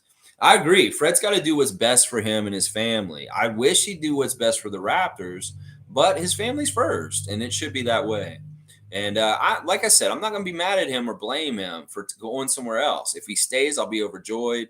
If he goes somewhere else, well, so be it. Just don't make it Philadelphia. Don't make the same mistake as Nick, because that will really screw with your legacy with us here. If you guys start having success with the Sixers, you go and join Nick there. Yeah, you're going to be kind of like really causing a wedge through some of the real Raptor fans like us on this channel here.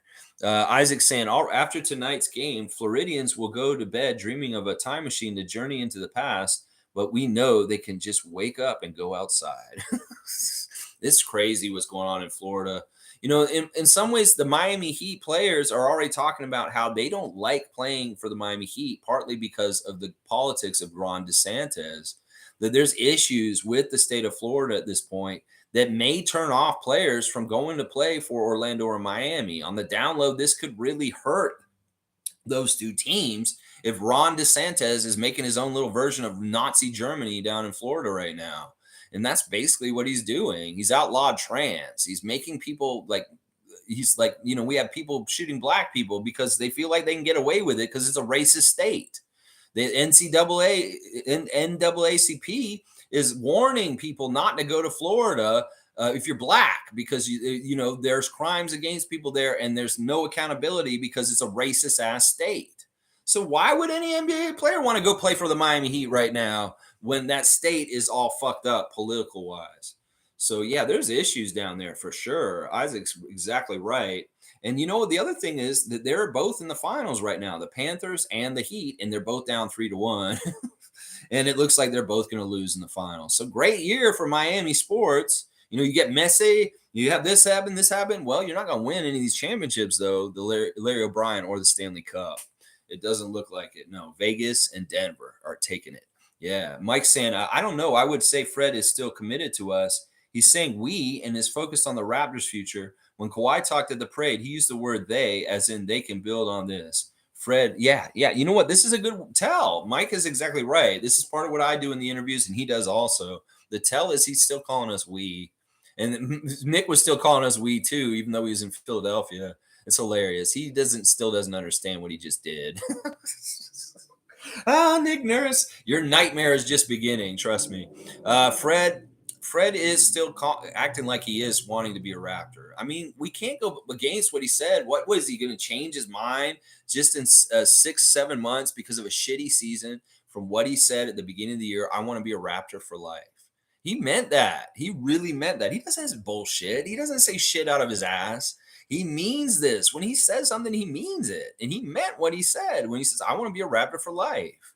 So I got to still go on that, at least as far as his thinking and figuring out what he wants to do. He'd much rather stay in Toronto than pack up his family and go somewhere else with a little newborn baby from earlier this year. You think he really wants to pack up his whole family this summer and go somewhere else? No, that's annoying. So I believe this too. I think that it is really 50-50. There's a huge half that could be any other team, and then the other 50% is completely the Raptors. He may land on that 50%. It's like, we're going to flip that coin up in the air. It could either fall on the Raptors side or on the 50-50 side that's every other team in the league. So that's the way I look at it right now. Nameless saying, I hope I'm wrong. I hope Darko, Earl, and Rico is a matrimony made in heaven. That'd be awesome. Seriously, I like that. We need this kind of stuff. Earl can be a carryover and kind of help with like, well, this is what Nick used to do, and it didn't work. Well, Darko's like, well, I'm going to do this instead. And boom, it worked. It could be like that. Seymour's here. Good to see Seymour Pape, the sheriff. Seymour Pape is in the house. What up, fam?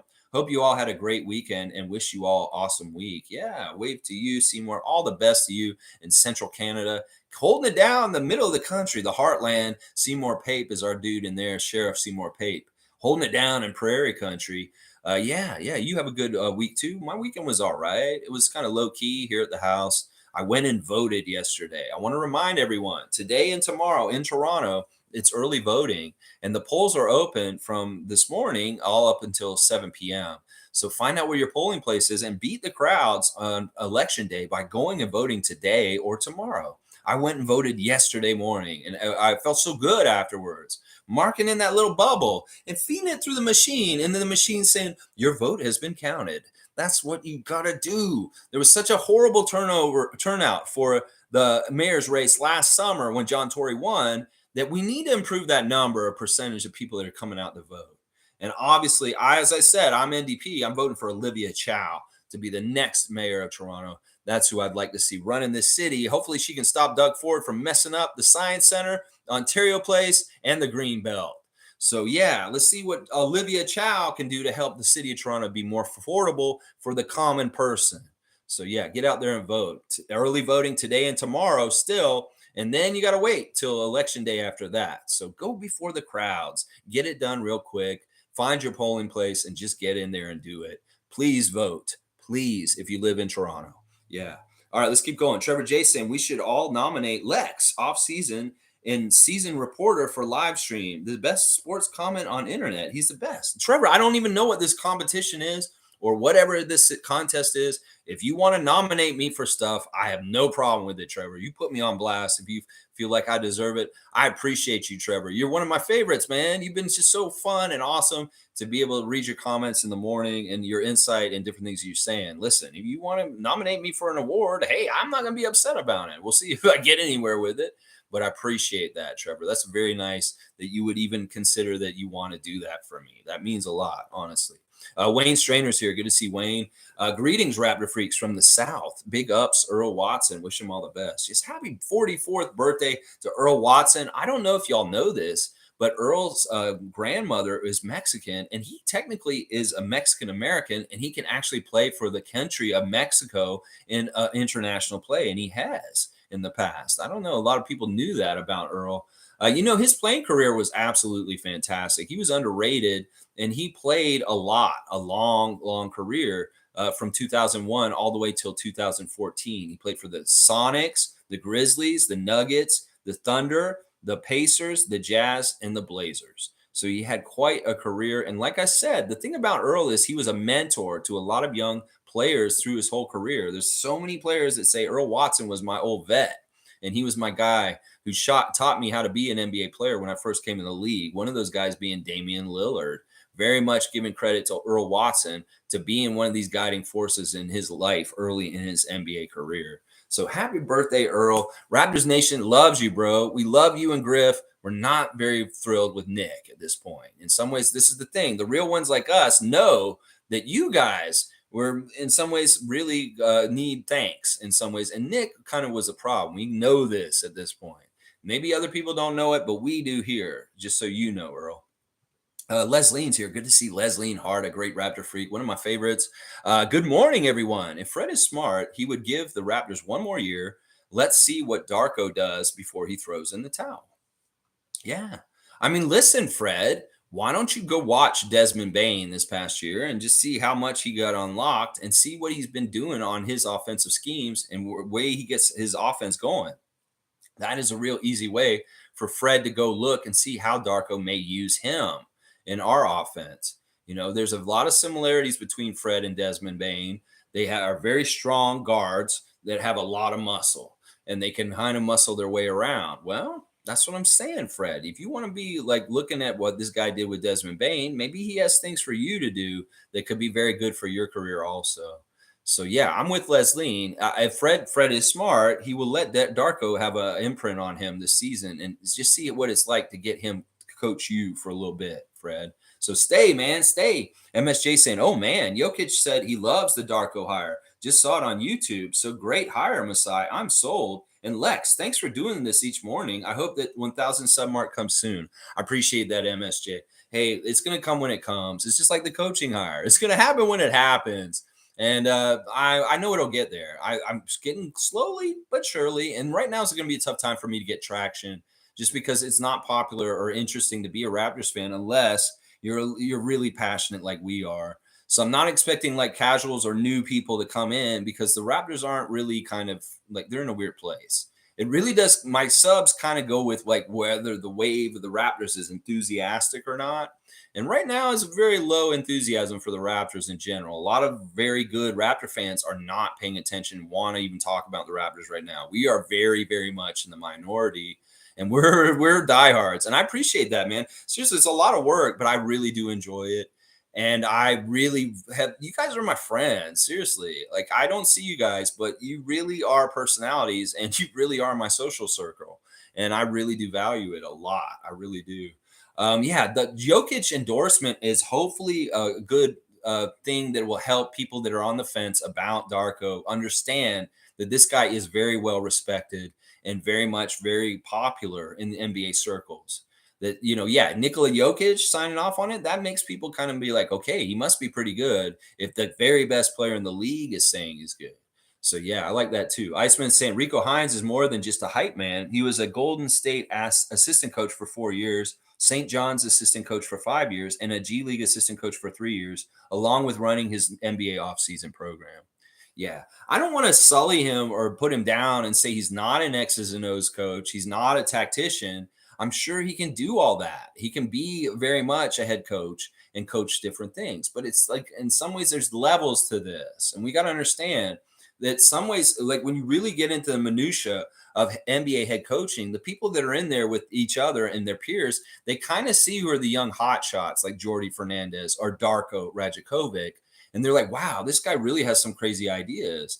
It may be that the strengths of Rico really are in a personal one-on-one place with the player in development and not so much with grand scheme stuff and coming up with completely original kind of basketball schemes like Nick Nurse or Darko Rajakovic. And that's the difference. And it's not that Rico can't be a good head coach somewhere. He could be a fantastic head coach in college. He may even be a good head coach in the NBA. But in some ways, it's just kind of like it's kind of like a thing where you get kind of labeled as something, and then you have to break out of the label or something like that. I don't know. In some ways, we haven't seen him kind of step up into the front bench with a lot of teams and do a lot of the regular associate, first lead, assistant coach kind of stuff.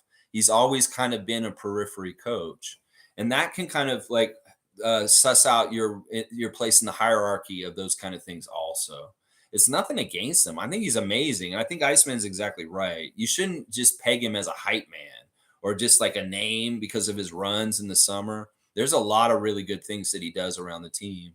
And, knowing his personality and the way he is, like they call him Unc, and he's very much like an uncle figure to the players where they can go and talk to him about anything. He said, we just don't talk about basketball. We talk about life and being good young men and teaching them life like advice and stuff. So he's a very good resource, not just for development, but also just as a mentor to be around the team. And I think that gets understated also about it. Yeah, thank you, Iceman like Gervin, stepping up for the good name of Rico Hines and elaborating on his resume and showing that there is a lot more to him than just being a summer run development coach. So yeah, I appreciate that. G saying, I feel Fred will opt out and end up staying. The pick and roll from Darko will be huge for Fred and even Malachi, and hit the open man philosophy actually works better for Fred. He was second in catch and shoot at one point. That's the thing. Fred, if he really looks at it analytically from a basketball, mind, he may actually think, well, Darko actually kind of benefits some of the things about my game that maybe will be easier for me. In some ways, Fred maybe like he would say like some crazy shit that Nick wants us to do all the time. He used to say things like he'd describe as, oh, that's some crazy scheme that Nick had us doing or something like that. I've heard these guys say this kind of shit before. Maybe Fred will be like, Darko's not crazy. He's actually coming up with really sensible kind of plays, and we're seeing results from it. We'll have to see. Him meeting Darko and talking to him and maybe them talking about what he might do with him may entice Fred to stick around because he hears Darko say things to him. And he's like, you know what, coach, that sounds real good. I may actually stay with you guys and see what I can do with you as the coach. It could be just like that. We'll have to see. There's a lot to still happen this summer, a lot to still be figured out with our roster, our assistant coaches, our draft pick, all kinds of stuff that's going to have to be figured out. Now, here's a little bit of news for you guys from yesterday. The Raptors have invited to their mini camp this guy that was on the Orlando Magic last year. What's his name? Ignatius Brasaidis or something like that. Brasaidis, the redheaded Latvian guy. I think he's Latvian or Lithuanian. I don't know. That was news yesterday. Now, this mini camp is not a huge level. This is basically he's gotten invited to the mini camp for the summer league to try and be on the summer league roster. This is nowhere near the training camp roster and being on the main roster kind of thing. This is basically kind of like, Christian Vital comes and shows up and plays on our summer league last year. So don't expect Brazidis or something like that to be on the Raptors roster for sure. He's getting an invite to the mini camp. Now, is this a signal that we're going to get even more in an international now that we've hired Darko Rajakovic and now we've got this international player coming to our Raptors mini camp? Maybe we're getting more international again. We'll have to see. So yeah, very, very interesting. Very, very interesting signing that the guy I'm talking about, Iggy, who was on Orlando, the white guy with the red hair and the beard. He was on their bench. Well, he's in our mini camp this summer. Seymour saying, who's this guy, this coach? Oh my, I don't know much about him, so I will rely on Masai. Yeah, Seymour. Listen, if you want a real quick primer on Darko Rajakovic. Watch the stream yesterday. We went way heavy on him and talking about all kinds of aspects about him. He's 44 years old. He's from Serbia. He started his basketball coaching career coaching children in Serbia to championships over there. And somehow, some way, he's made it to being the head coach of the Toronto Raptors. So I would say he's a good coach if you can go from coaching kids all the way to coaching the Toronto professional NBA team. So yeah, there's a lot about him that sounds real good, Seymour. The more I learn about Darko Rajakovic, the more I like him. So just trust in Masai and trust in the Raptor Freak to tell you what's up and that good things are coming. All right. So hang in there, Seymour. We'll see it on the court next year, hopefully. All right, let me keep going with the comments. I love seeing all the names and all the filling up of the basket here, guys. Really, really, really good stuff. And I will get to every single comment. You know I will. Cool Cat saying Scott has been in and out of our city the same way, it appears. He was here for a while in between his vacations. He will be returning for workouts in his camp shortly. Yeah, Scotty's just doing the summer right. In fact, in some ways, I'm glad he's doing summer this way instead of with us on Twitch. In some ways, I don't want to be tethered to worrying about whether Scotty's going to be on Twitch. Because last summer, I really did kind of like stay on Scotty watch all the time. Like, because I wanted to give that update on what he was doing. And if I was going to have that kind of access to our rookie of the year, I was definitely going to take advantage of it. So in some ways, I was very much on call. Like somebody has a beeper or something like that. If Scotty was going online, I was dropping everything and running and watching him. And it showed because of how much I was there all the time when he was there. And that may have freaked him out a little bit. But I just had the ability to do that because of my work and everything. Is like, yeah, I can put things off and go watch Scotty for like 4 hours, play 2K or Call of Duty or something like that.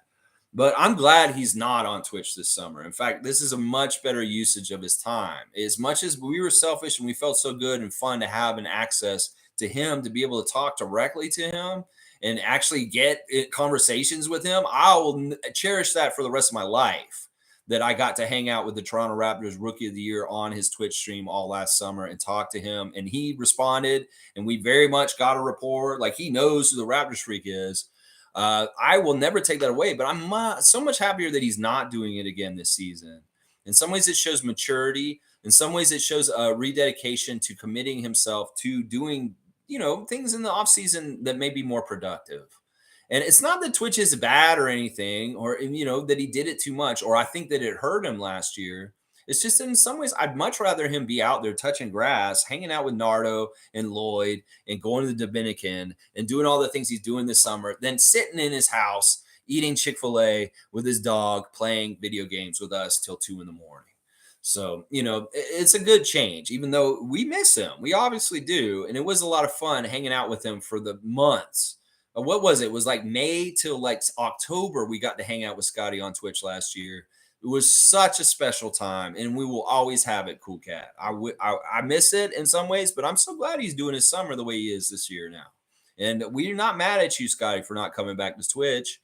We understand. How about that? Nameless is saying, fine, Rico can stay, but then Jamal has to go. They both cannot stay. Jamal literally cost us games last season from the sidelines. Literally.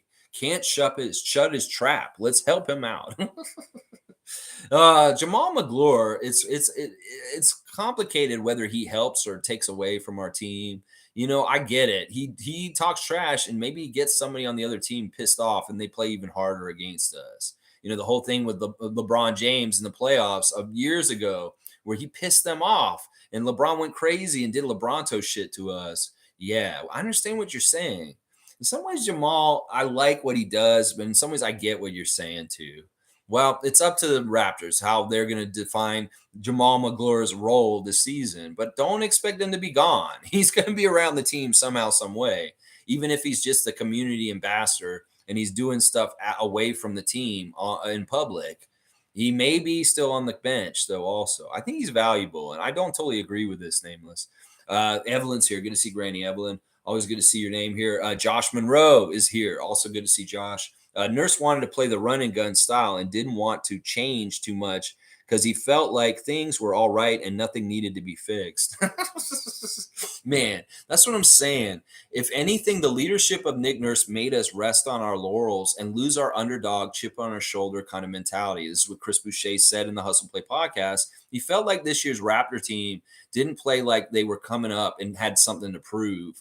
Kind of like past Raptor teams, especially with Kyle Lowry around. We always had that chip on our shoulders, like we had something to prove and that we're going to beat your ass to prove it. Well, this year we were cushy. We're kind of like, we're a top NBA team and we don't need to do the work anymore. We have nothing to prove. And Nick epitomized that with the way he coached our team, and the players followed suit. So we need to get that chip on our shoulder again. They do some selling of us in the press. Maybe they downgrade us as far as what their expectations are for this season. And the players look at this and they get motivated. What, they only think we're going to win 20 games this year? What do they think? This is 1996? The Raptors? No, fuck that shit. We're going to prove them wrong. Get that chip on your shoulder again. Because in some ways, that's what the Raptors need to thrive, is they need to have something to prove. They need to be underdogs. They need to feel like they have things against them that they have to overcome. And that's the epitome of like Kyle Lowry in the Dallas game around Christmas a few years ago, where him and the bench players overtook the Dallas Mavericks with a huge lead in the second half. That is that mentality in the epitome of it, that winning that game against the Mavericks, that one game. You know the one I'm talking about. So we need to get back to that. Everybody was too comfortable this last season, and that showed in our results. Nameless is saying, we want toughness inside the court from our players, not from our assistant on the sidelines. What if I told you Jamal is very valuable for multiple reasons other than not his trash talk, which isn't totally valuable? You're right. Maybe they can talk to him and say, we don't want you doing that anymore. I don't know. He's really good to have for security. Let's just put it that way. We go on the road and we're sitting there with our bench. You know, if he's sitting in the back bench and there's we're in Philadelphia or Boston and there's some out of fans that are out of pocket, maybe they want to talk or maybe they want to be a little bit out of pocket. He's good for protection and just kind of like give somebody a good look and say, yeah, I'm almost 7 foot tall. I could crush you easily. You know, there's a lot of different things about him. Once again, he's a former player around the team that can teach and mentor insight from a real experienced perspective. And also, he's an excellent big man in practice to play against our big man. He's the guy who's coming and going up against Koloko in the pregame as far as like, I'm going to put my hands up and hold you. You need a big guy on your staff just to have that big body for guys to go up against in practice. And especially a guy who went up against guys like Alonzo Mourning and Shaq in his career and has all that expertise. So the value of Jamal Magloire is a little bit more than you think, than just being a big guy who yells at the other team on the bench. There's a lot of things he does that are very helpful to our team, nameless. So once again, I'm not looking to get rid of guys. We need guys now. We don't have anybody. We need a coaching staff.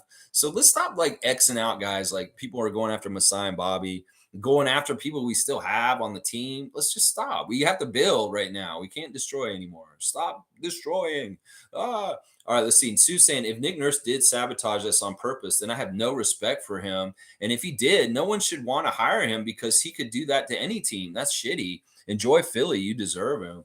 Well, that's what I'm expecting from he's going to do to them too. And then it will become very clear.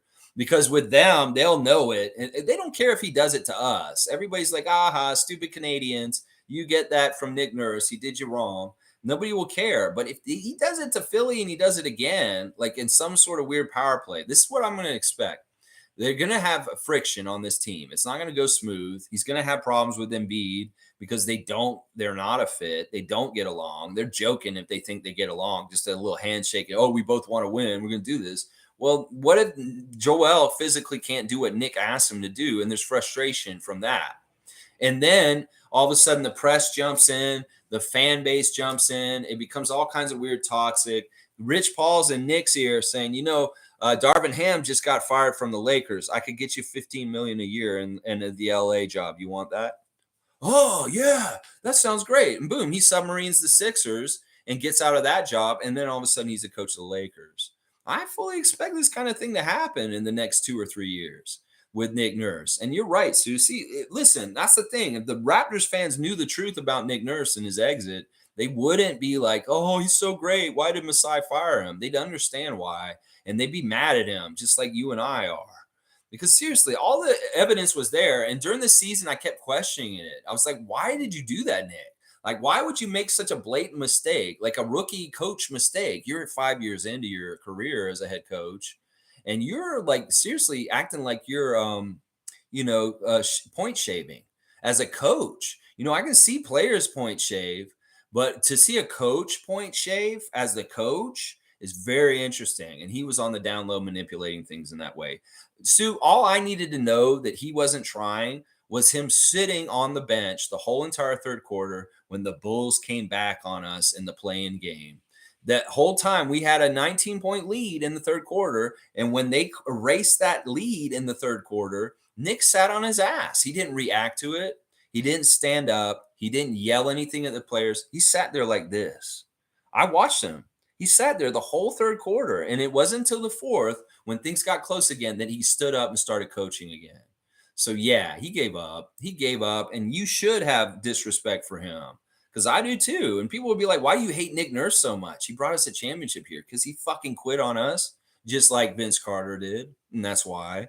Mike is saying, I think it was more Nick and Nate's style didn't work with Gleason's new tactics. And Earl, as point guard coach, didn't know what to teach our young point guards with switch schemes and trying to fit the Nick and Nate system with Trevor Gleason.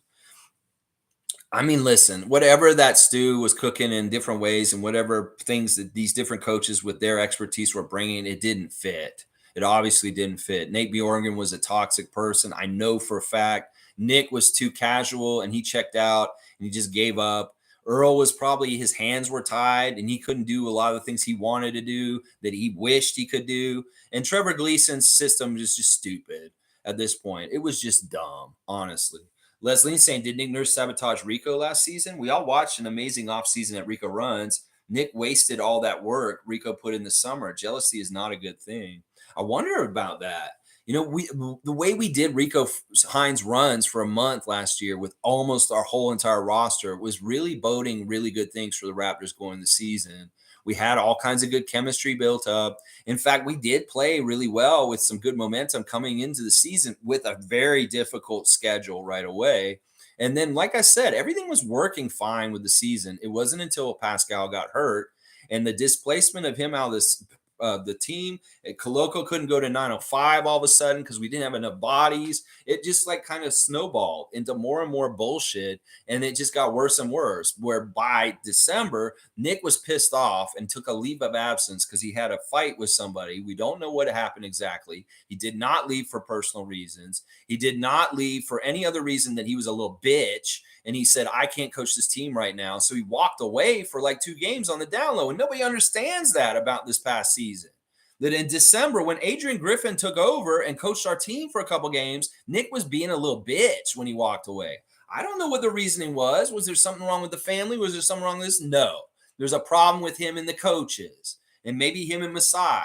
And he said, I'm going to fucking walk away. I don't want to coach right now. I'm so pissed at y'all right now. He walked away. So Griff had to coach the team for a couple games. Does that make any more sense now that you realize that games when Nick wasn't coaching, there was no other good reason other than his own fucking ego why he wasn't coaching those games?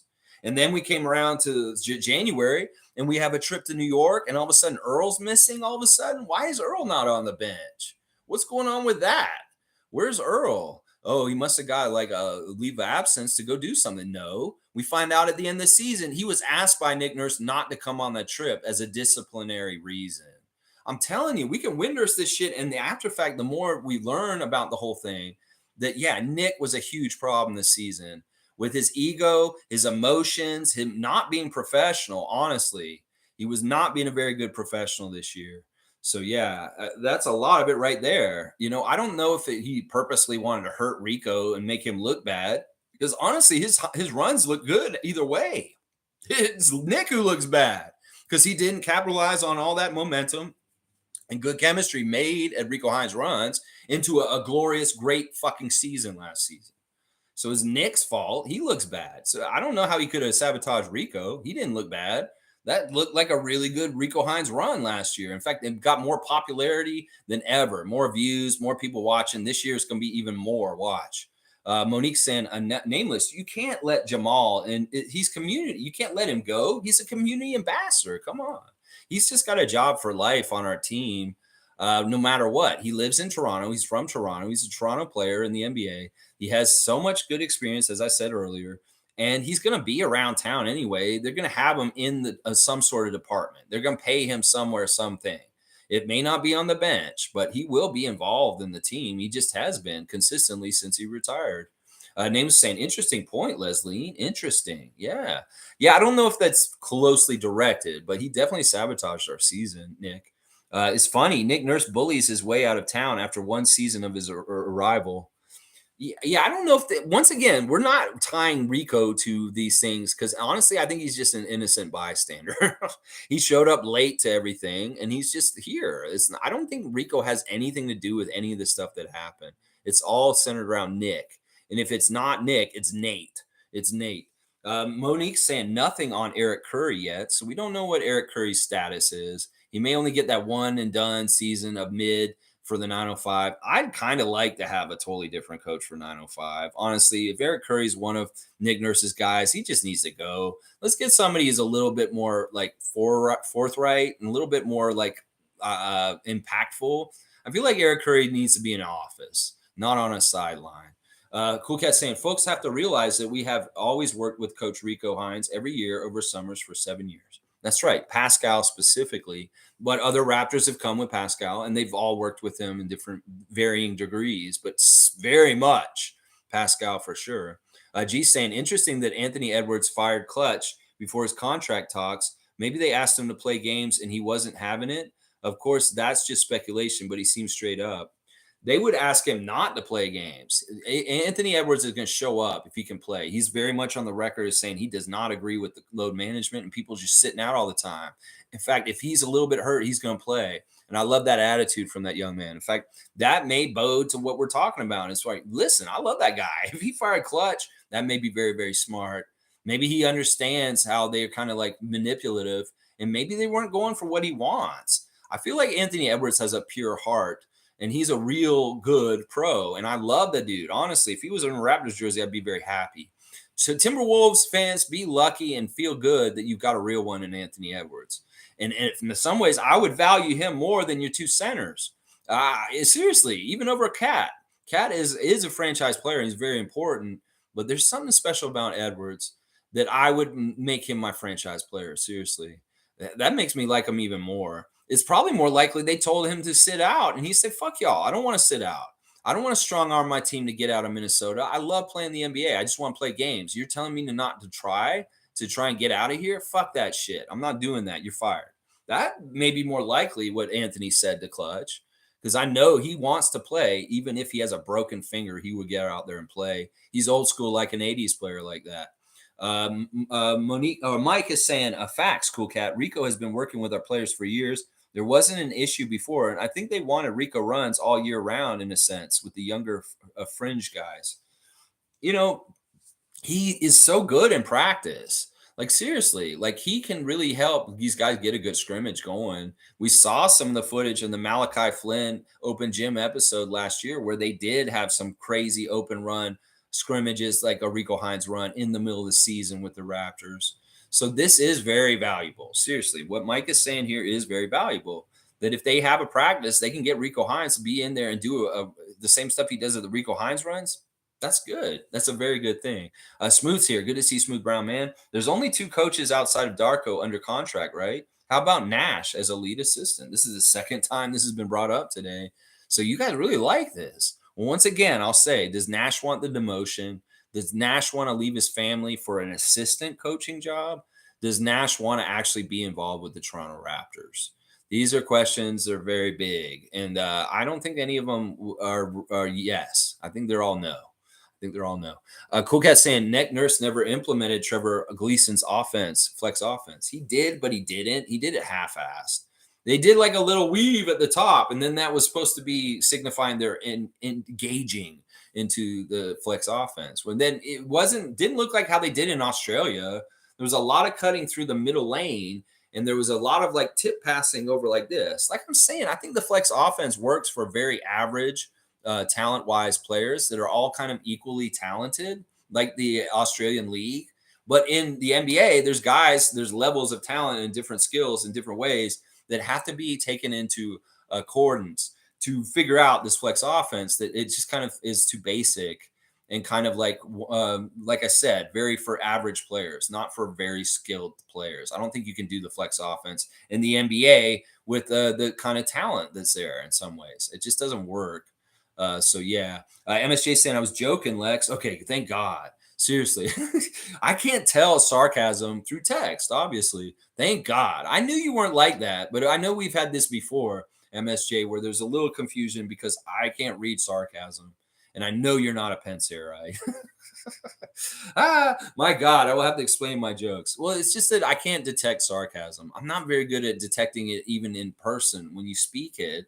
Especially can't detect it through words sometimes. I really do take people at their value or what they're saying. But it's all good. I'll keep note of this. I think this happened before where your sarcasm made me believe this before. And I was like, okay, yeah, he's not a Panzera person. He's just saying that to be funny. Let's see. Names is saying, don't let the door hit you, Trevor. Trevor. I'll take the Italian. You know what? If Sergio does show up late coming after he wins the European Championship with Vitreous, Bologna, and all of a sudden he's a top assistant for Darko on our bench. Yeah, our offensive coach. I see what you're saying there, Nameless.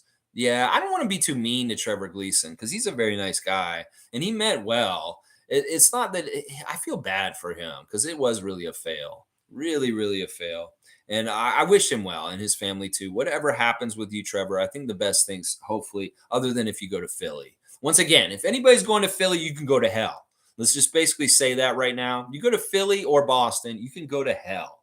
But Trevor, if you're going back to Australia, I wish you the best. Say hi to Aaron Baines. That's what I'll say. Yeah. Cool Cat saying Nick Nurse sabotaged our season due to his clutch and negotiation tactics. Look at Fred VanVleet's negotiation tactics. Anthony Edwards leaving clutch is a clue. Previous clutch clients had drama with negotiations too. Yeah. Yeah, we'll have to see how this goes. In some ways, they're birds of a feather. Nick, you want to be a superstar, you want to be a celebrity? Well, just get the agent that's dating Adele and get that. You can be all about being on your picture and putting on blast and being like that kind of life. You go ahead and be a clutch person. Anthony Edwards is more down to earth, saw the earth kind of smart guy. He's saying no to clutch. That says a lot right there. Fred, you and your clutch stuff, it's not very attractive at this point. Yeah, this is very interesting, Cool Cat. We'll have to see more and more about what Clutch's relationship with the Raptors is going to be. I'm sure that Masai doesn't like them too much about Nick Nurse. Well, let's see if he likes them at all. What happens with Fred and Gary also. Mike is saying, if we think about it, the coaching staff has been changing more than ever, more than even the roster. Coaches are hired and we have to adjust. The coaching roster was just too much patchwork and wasn't able to fix things. You know, Mike, with that statement, makes me want Darko to just get his own people and bring them in. And I hope that they're really in tune with each other and they really kind of understand the hierarchy of Darko being the head coach and working with him in concert together and not against each other. If the friction on our team this year was philosophical differences between Nate Bjorngren and Earl Watson, we don't want to have any of that kind of stuff on our team. So this coaching staff for Darko's got to be a unit, and they're very much on the same page, and no infighting with them because that infighting with the coach was mistaken for infighting with the players, and that was not true. The players were the kids at the table watching mom and dad argue in the hall, and that's what really was like on this team this year. The players were like, "This is weird. The coaches aren't getting along, and there's problems." And that was uncomfortable, and like that made their performance like not as good, obviously, because the coaches were on the same page. I think there's a lot to this, Mike. In fact, you could do a piece on the coaching issues this past year and really maybe dig deep and find some gold that illuminates the specific problems of what we're talking about right now. Because I think you're on to something. That there was kind of a coach's patchwork of things with Nick. It's kind of like Trevor had his project and Earl had his project, just like you're saying, and it didn't all add up to winning. It was confusion instead. Nameless is saying Nick Nurse tried to overcomplicate things. I feel Nick tried to reinvent the wheel over and over and over again, trying to be smarter than himself. Stonato. I can't disagree with this. In some ways, he was infuriatingly simplified in some ways, and then in other ways, he was absolutely demanding and a tyrant about certain things also. And I didn't totally agree with that. I really did not totally agree with that. Obviously, Chris and Precious and Gary have all felt his wrath for not playing to a certain level of intensity or what he wants. And then they very much paid for it publicly and by not getting playing time. And I did not agree with the way he did that kind of shit. You can get better results out of people than doing that. It doesn't make any sense how he treated those guys in some ways. Throwing people under the bus publicly in interviews is never a good look, Nick. And you go ahead and keep doing that in Philly. I'm going to love to see the dumpster fires you cause if you throw some of them Sixers under the bus in an interview after the game sometime. I'd love to see that. Maybe Tobias Harris isn't trying hard enough. And all of a sudden, Nick Nurse is talking about, well, Tobias Harris, he needs to work harder or he's not going to play. Or just say some crazy shit about Joel Embiid one day after the game by accident and see all the drama start happening after that. Yeah, I fully expect this to happen. Nick can't help it. He's going to say something in a press conference, and it's going to be destructive. Watch. Top saying, who are the Raps' remaining assistants? It was Jim Sand and Rico Hines, but that was over a month ago. Earl Watson. I like the Darko move, more ball movement. Fred and Pascal will have to cut down ISOs. Yeah, no more ISOs. Darko is anti-ISO, so we're not going to have to worry about overusing Fred and Pascal in those kind of ways. Is Darko does not like that. In fact, he's very, very, very much against isolation basketball. Does that sound good to you, Raptors fans? That our new coach does not like isolation plays? That sounds like music to my ears, honestly, after the bullshit we've been going through with Nick and his lazy ass offensive scheme. So, yeah, I don't know who the rest of the coaches are going to be top of top. We're waiting with bated breath to hear some names of coming to Toronto to join Darko on his staff. Cool Cat saying, oh, we got the siren for today. Godspeed, wherever you're going, get there. Yeah. He still hasn't gone by. It's just like really loud. Okay, it's gone by now. All right, Cool Cat saying Darko's offensive scheme will be refreshing. Nick Nurse was too focused on ISO. He had Pascal, Fred, Scotty, OG on lots of ISO moves. Well, the dude's writing papers on pick and roll. I'm always was a pick and roll guy. We re-signed Jakob Poeltl. Boom, he got a really good guy to play pick and roll with. You know, the relationship between Darko Rajakovic and Steven Adams is very deep. He played for Darko at Oklahoma City and in Memphis. And in some ways, that center piece is going to be important to Darko's scheme, I'll bet you, because of his work with Steven Adams. So we're going to have to see how he uses Jakob with our team. This could be really, really good. And we could see some really interesting things with Jakob Poeltl. With the work that he did with Steven Adams was really good in the past. So why there's so many cars going by? Jeez. Is there a forest fire in town or something? I don't know what's going on out there. Oh my God. All right, let's keep going. Leslie saying Nick Nurse had it so good here. Clutch got into his head and Nick tried to Uncle Dennis us. How well has that worked out? The grass is not greener. You know, that's not untrue. Like what Leslie's saying. He did try to Uncle Dennis us a little bit. Strong arm us. We don't negotiate with terrorists. You're fired, Nick. You're fired. And I do really believe this, that Nick was a nobody.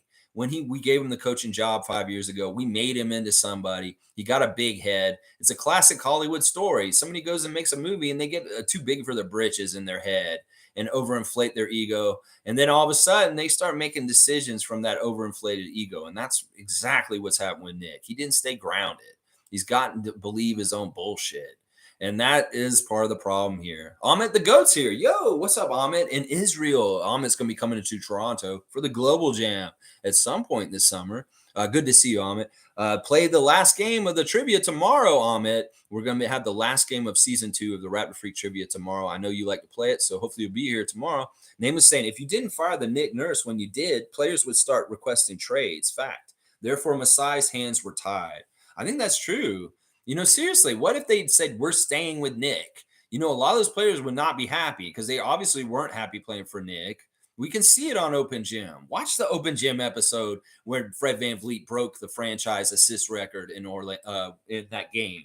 Nobody gave a shit. They had tuned Nick out in the locker room. They weren't even giving shit. Nobody was walking up and saying, let's go Raptors, and putting their hand in the middle, except for Delano.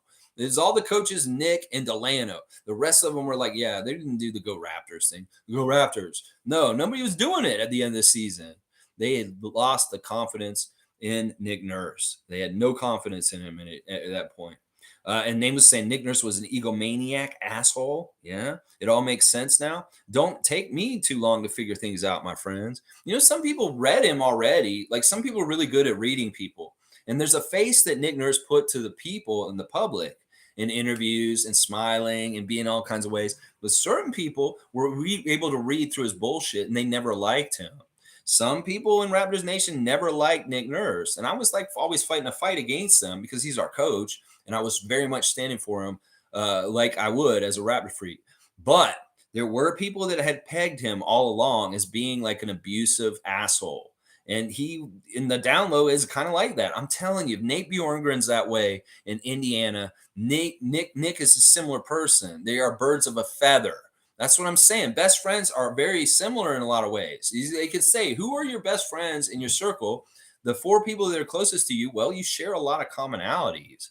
Well, if Nate Bjorkgren's a tyrant in Indiana yelling at understaff, well, Nick's probably likely like that too. I've said recently that Nate and Nick may be the kind of people that yell at servers at restaurants, that have a very short temper and they just yell at people all of a sudden. So there's some sides to Nick that were hidden from us. And there weren't very nice sides. It's not like anybody's used adjectives like nice about Nick Nurse. He's not a nice person. In fact, Drew Holiday said he wasn't a nice person. So it's very common knowledge he's an asshole. It's just that Raptor fans are now finding this out in his exit. He was our asshole before. So he was like, yeah, we love him. He's our asshole. Yeah, he can be assholes to everybody else, but he's our asshole. Well, he's not our asshole anymore. Now he's Philadelphia's asshole. So this is shit, all the poop all over the place in Philadelphia, the city of brotherly love now with his butt face. Yeah, we'll see how that goes. Let's see. David saying Pascal would actually be a lot better if Fred wasn't here. Their relationship seems toxic. I've wondered about this at times. There really are birds of a feather because the class they came in together, rookies, Jakob, Pascal, and Fred, they have that together, that bond. Well, is that the bond that really keeps them together, or is there some sort of weird simmering kind of not exactly the right thing? I don't know. I don't think that's true totally, David. But I've speculated about the possibilities that Fred and Pascal actually don't get along. And I don't think it's true, though. I think they really do genuinely love and care a lot about each other. So I don't want to push this further either. Once again, guys, we're trying to be positive and building and not destructive and speculating. And I think they're fine. I think they're fine. Mike's saying, I think Nick and coaching stuff just couldn't get it done. From what we saw on the court and the decisions made by Masai signals the issue was with system that turned into discontent. Nick just wasn't good. I think he was unrealistic. I think that, the injuries hurt his plan to be absolutely what he wanted to do. If we had not had Pascal get hurt, maybe things would have worked out completely different this season as far as we got going smooth and everything be fine and Nick would still be our coach. Nothing went off the rails. I think it just went off the rails as the season went on and just went more and more off the rails. And that's part of why Bobby and Masai said, well, we need to watch them better and keep on top of it and help them to make the adjustments to go back to being on the rails if they go off the rails. They were too casual too in not overseeing things. They let Nick kind of run the house, and they should have been watching Nick better to help him to get it right back on track, and they didn't. And that is a little bit of the failure of Masai, and he did admit that we should have paid more close attention to what was happening with our coaching staff and done something about it way sooner. And maybe we wouldn't have wasted a playoff run this past year. We could have actually gotten something done before and fixed it. So these guys were been motivated to get out of the play-in and get a playoff spot instead of just rolling over to the shrieks of an 8-year-old Raptor legend's daughter. Yeah. I mean, Cool Cat saying, folks, we are still building out a team. We're not chip ready until Scotty makes that jump into his skill set in his career. Team of Pascal, OG, Fred would never be enough. We need depth first. Yeah, well, we'll see. I mean, trusting Masai and Bobby, they're going to continue to build this team and do things to tinker with it to try and get better results. As long as they just don't throw the whole thing out and start completely over, I'll be happy. The little changes, the coach is a huge change, will be big and it shows something, hopefully, positive in the right direction. So we'll have to see. But we're definitely like, I'm not going to predict we're going to win the championship next year. I can say Toronto Raptors, NBA champions 2024 till I'm blue in the face, but I don't wholeheartedly believe it at this point. Well, Darko's absolutely killing it. Like, what if Darko comes in the season just like Nick Nurse did in 2018 and he wins his first 6 or 7 games of his professional coaching career with the Raptors? Like, what if he comes in like a gang like that, gangbusters, right into the season? That would really mirror the same thing that Nick did in his rookie year as a coach. Well, maybe we're kicking ass and January comes around and we're one of the top Eastern teams. Maybe I will start talking about how we could be Toronto Raptors NBA champions 2024. But right now, I can't forecast that. There's too many questions, too many unknowns, and we had to see some of the results on the court with some of the 82 games that are going to be played on in the season to really understand where this team may land next year as far as in the postseason. So we'll have to see. We'll have to see. Blackhawks here. Good to see Blackhawk, one of the originals from the beginning. Always good to see Blackhawk. It would be great for us to have Pascal retire a Raptor. It has to happen eventually. Why not have Pascal be the first? Yeah. I mean, we've had players that have retired as Raptors. I don't know if they played exactly their whole entire career and retired as a Raptor, but we've had people that have retired as Raptors. Yeah, that would be nice. I'd be with that. I would be with that. If Pascal's going to be the first ever completely his whole entire career a Raptor and retires as a Raptor, I wouldn't be upset about that. If it was Fred, I wouldn't be upset about that either. OG, same thing. So, we have a couple of guys that this could be, Scotty, but we'll have to see who it is. It definitely should be somebody that does this at some point in our history. I don't like the up and change and everything. We want to have a guy like Reggie Miller for our franchise, like the Indiana Pacers do. So David's saying Gary has more upside. He's younger and the Beverly killer. Yeah, yeah. You like how he faced off with Patrick Beverly in that one game in Minnesota? Yeah.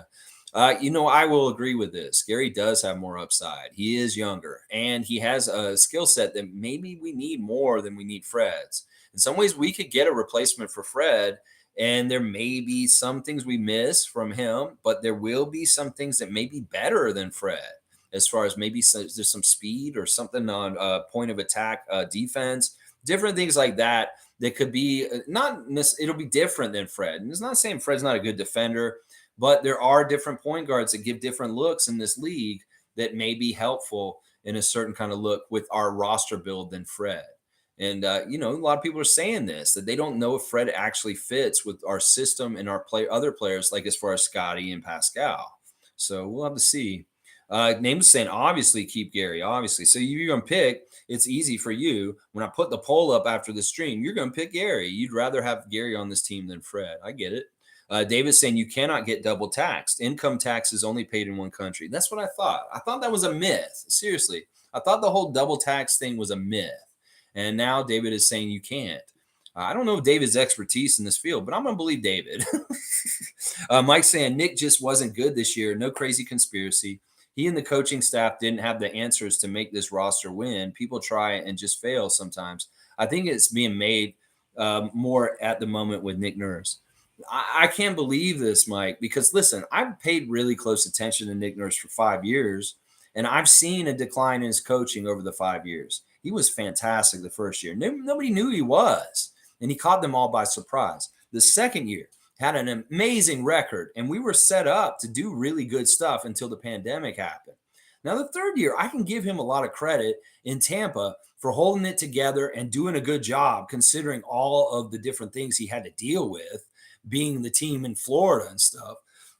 But in last year, I can even say last year it was pretty good. He did good stuff with Scotty in his rookie year. But this past year, no, he absolutely visibly, like I said, point shaved as a coach. There were so many games where at the end of the game, I was like, what are they doing in crunch time? They're not doing anything effective. They're not having anything good go on. And Nick is failing at what he does really well as coach at the end of games and close out games and make sure we win.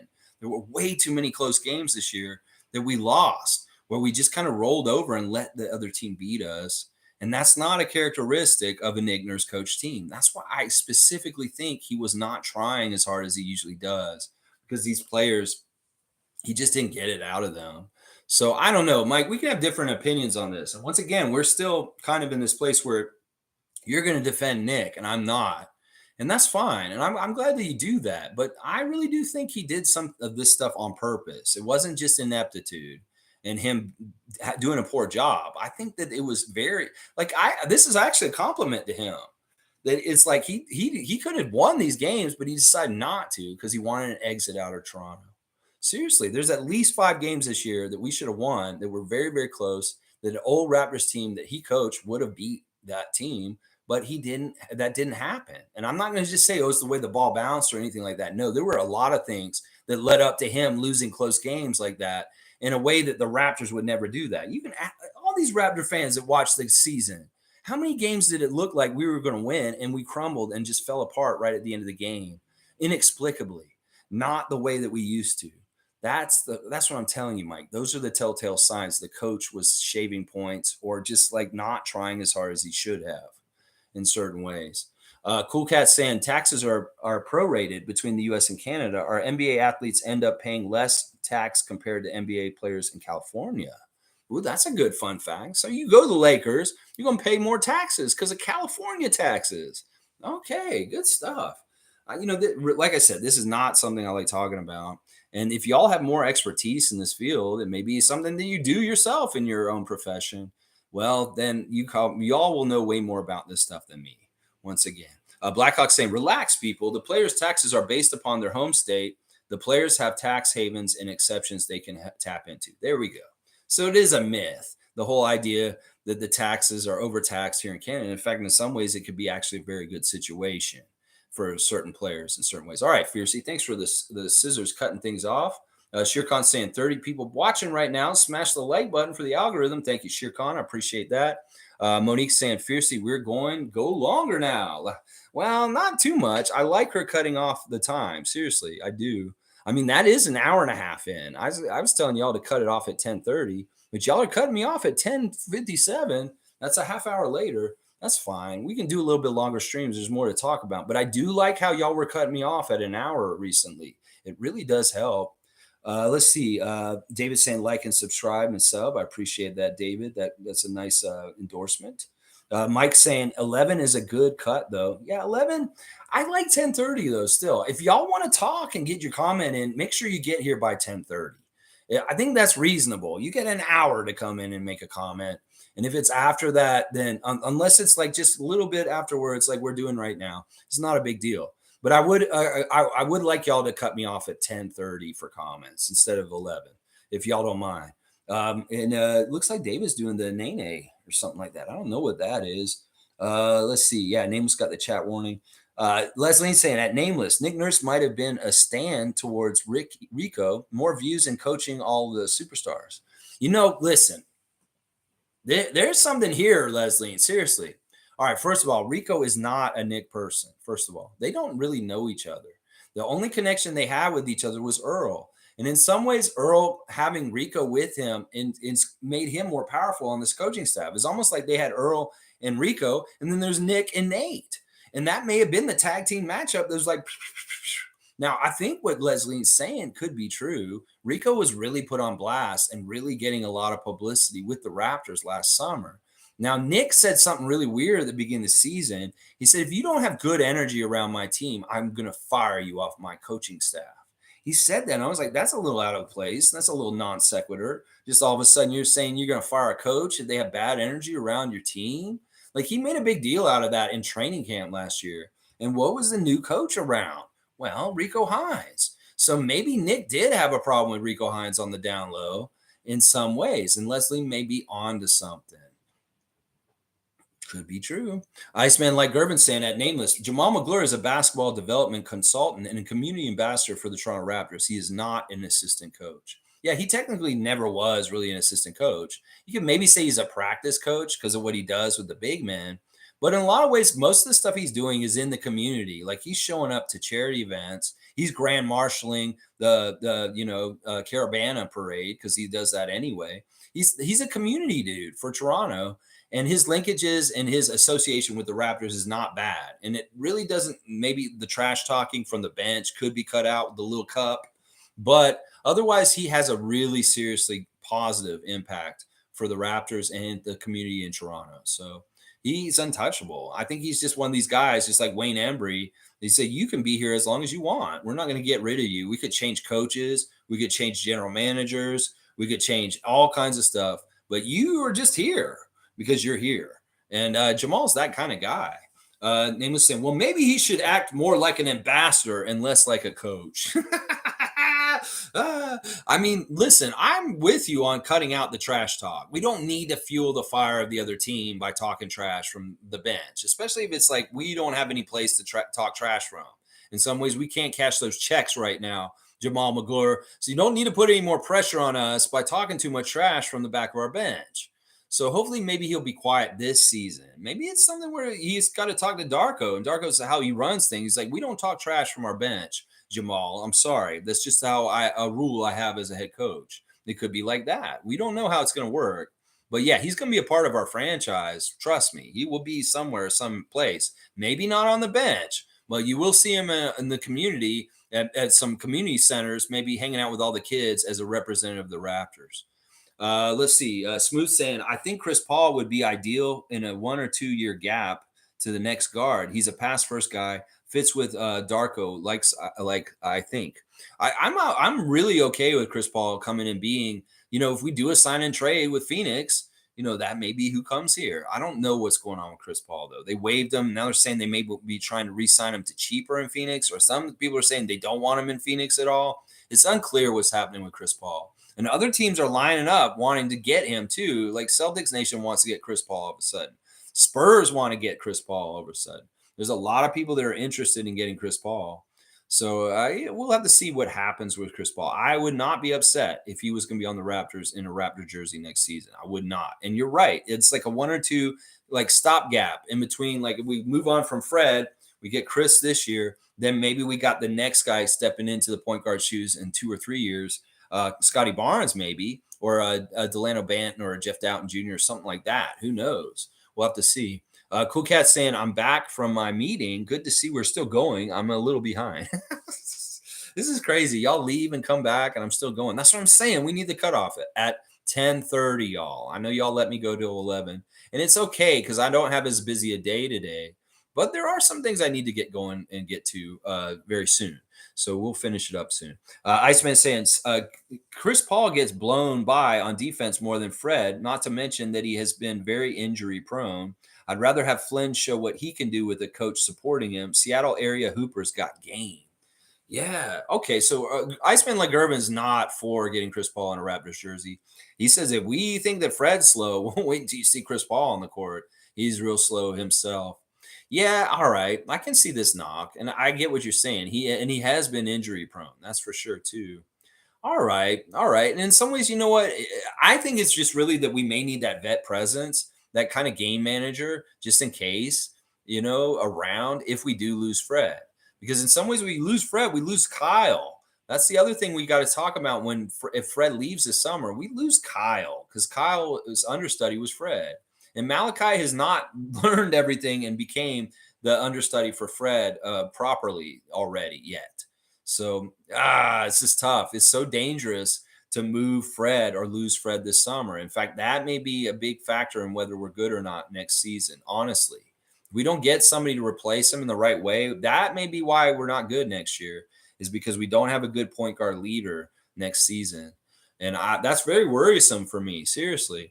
Smooth saying at Iceman Gervin, Chris Paul makes teams better. He's injury prone, yes, but more of a team first guy than Fred is, respectfully. That may be true. I think he does make teams better. I mean, like I said, he's Kyle Lowry West. It'd be basically like getting a Kyle Lowry kind of guy back on our team. Really, really smart, maybe injury prone, maybe old, maybe not able to play like a lot of minutes, but very good sound leadership for everybody on the team. And just mentoring. And that is something that is very valued in the NBA at this point. These youngsters need mentors. They need vets more than ever. There's a ton of teams that don't have no vets, and they're rudderless and kind of like pathetic in a lot of different ways. The teams that have vets and good leaderships that are vets, they do better. And that Memphis was a little lost without good vets on their team this year. And our team, in some ways, was a little lost without good vets on our team. So, Chris Paul would be a very good vet. He would be an upgrade on Fred for that, at least. And people would listen to him. You don't think that all those young Raptors would listen to Chris Paul if he came in and became our team captain? Yeah, they listen to him. They would. Let's see. So maybe he doesn't play a whole lot, and he's kind of like Lowry's role in Miami. Maybe he is off the bench, or I don't know. I don't know how it would work. He probably does want to start, though. I think we could get away with starting Chris for a while, but we may need to have that backup ready to come in and get him if he is a defensive liability, like Iceman's saying. Let's see. Fiercely saying at the professional, I hope you're taking notes. Good luck with Nick Nurse. Yeah, I don't know if the professional's still in here. He kind of wants to just come in and talk about his Nick Nurse jersey that he made, customized, and a little bit of gleeful things about getting Nick Nurse from us. A little bit of that, but yeah, I hope he is taking notes and understanding where they're going to go wrong down there. Fiercely's also saying, I know we're past our cutoff, but can you address that new midseason playoff NBA will implement in another stream? Sure. If we get more concrete news about what it is and when it's going to be, there will definitely be a Sunday special report this summer on this. I'm definitely going to get more and more topics because we need them for Sundays going through the whole summer. So the ESPN one I was supposed to do yesterday will get done still. And I'm definitely going to do one on the in-season tournament that's possibly going to start this year. We'll definitely take a look at that fiercely for sure. I haven't done enough research. And of course, they haven't announced exactly what they're going to do yet. And when they do announce it, that's probably when I'll do the Sunday report on that. Cool Cat saying, I think what Scotty did last year on Twitch was great to get a feel for the culture in Canada and the fans. He built his fan base that way. We saw his friendship with Lloyd develop over Twitch. Yeah. Yeah. There's nothing wrong with what he did last year, but I'm glad he's using his summer differently this summer. I just am. Like, if he was going to do Twitch for a long, long time, like, it's weird watching Terrence Ross on Twitch. Terrence is in his 30s and he's on there playing Twitch and stuff like that. And I'm like, okay, I get it. You're cool and everything. But in some ways, also, it's kind of awkward. I asked Terrence yesterday, he was on Twitch, and I was in there with him. I said, Terrence, would you ever come back and play for the Raptors again? He ignored me. He ignored me. Everybody was asking him, though, where are you going to go next season? Come to Boston. Come to this team. Come to that team. And I added in, hey, come back and play for Toronto, Terrence. And he didn't say anything to me. He was talking to the other people, though, about it. It's like, we want you on the Nuggets next year. Somebody was telling him, oh, Terrence, you should have picked the Nuggets instead of the Suns. You'd be getting a championship right now. And they're right. He probably would have been getting a championship if he picked them. Yeah, I don't know. Twitch and Scotty, we'll see if it ever happens again. I don't know if it will. Shaman Grant's here. Good to see Shaman. We're here every morning, 9:30 a.m. talking Raptors. If you want to talk Raptors in the middle of the summer when nobody else is, we will be doing it here. So please subscribe. You have, because you're in the comments. Do you think they will keep Rico Hines? I hope they do. I do too. I really, really do. I think that report by Michael Grange is unfounded. I think that's just some speculative BS that he put in his article so he'd get more clicks. And now Philly fans read it and they're getting their hopes up and they think Nick Nurse is going to bring Rico Hines to them. That may be the funniest thing about it, is that they're going to think they're going to get Rico Hines, and hopefully Rico will just stay here. I'm with you too, Shemaine, and thanks for being here this morning. Monique's saying Rico's staying, and she would know. She's the super fan, Monique Lawrence. She's going to have an inside scoop from people in the organization. Coquette saying, I don't want to be too negative on our team. We finished 41-41 amidst all the challenges we had. Lots of close games lost. That is really a coaching issue. We could have easily won 48 games. Yeah, we were a very good team. We just didn't perform well enough. We underperformed. And in fact, we still overachieved for what they expected from us. All the pundits last year said we'd win 35 games. We won 41. So that's 6 more games than they thought we were going to win at the beginning of the season. So in some ways, our season was successful, even if it was absolutely mid 500, 41-41. Well, that's the thing. As somebody said yesterday in the comments, well, now we can really see if Darko is going to be a positive or a negative to our team, because we're starting with the baseline right in the middle of 500. So if we're above 500 team, well, Darko's successful. If we're a below 500 team, then we took a dip from last season. So it is going to be very interesting. And we did weather a lot of bullshit. Think about it. If our coach was kind of being bull as shit and we still got 41-41, that may speak more to how talented and good our team is, actually, with the coach holding them back. Mike is saying, I think the hint was there all season. when players said it's for management to decide and fix things, was the players what they felt. The issue was beyond them, aka coaching things. W Stream.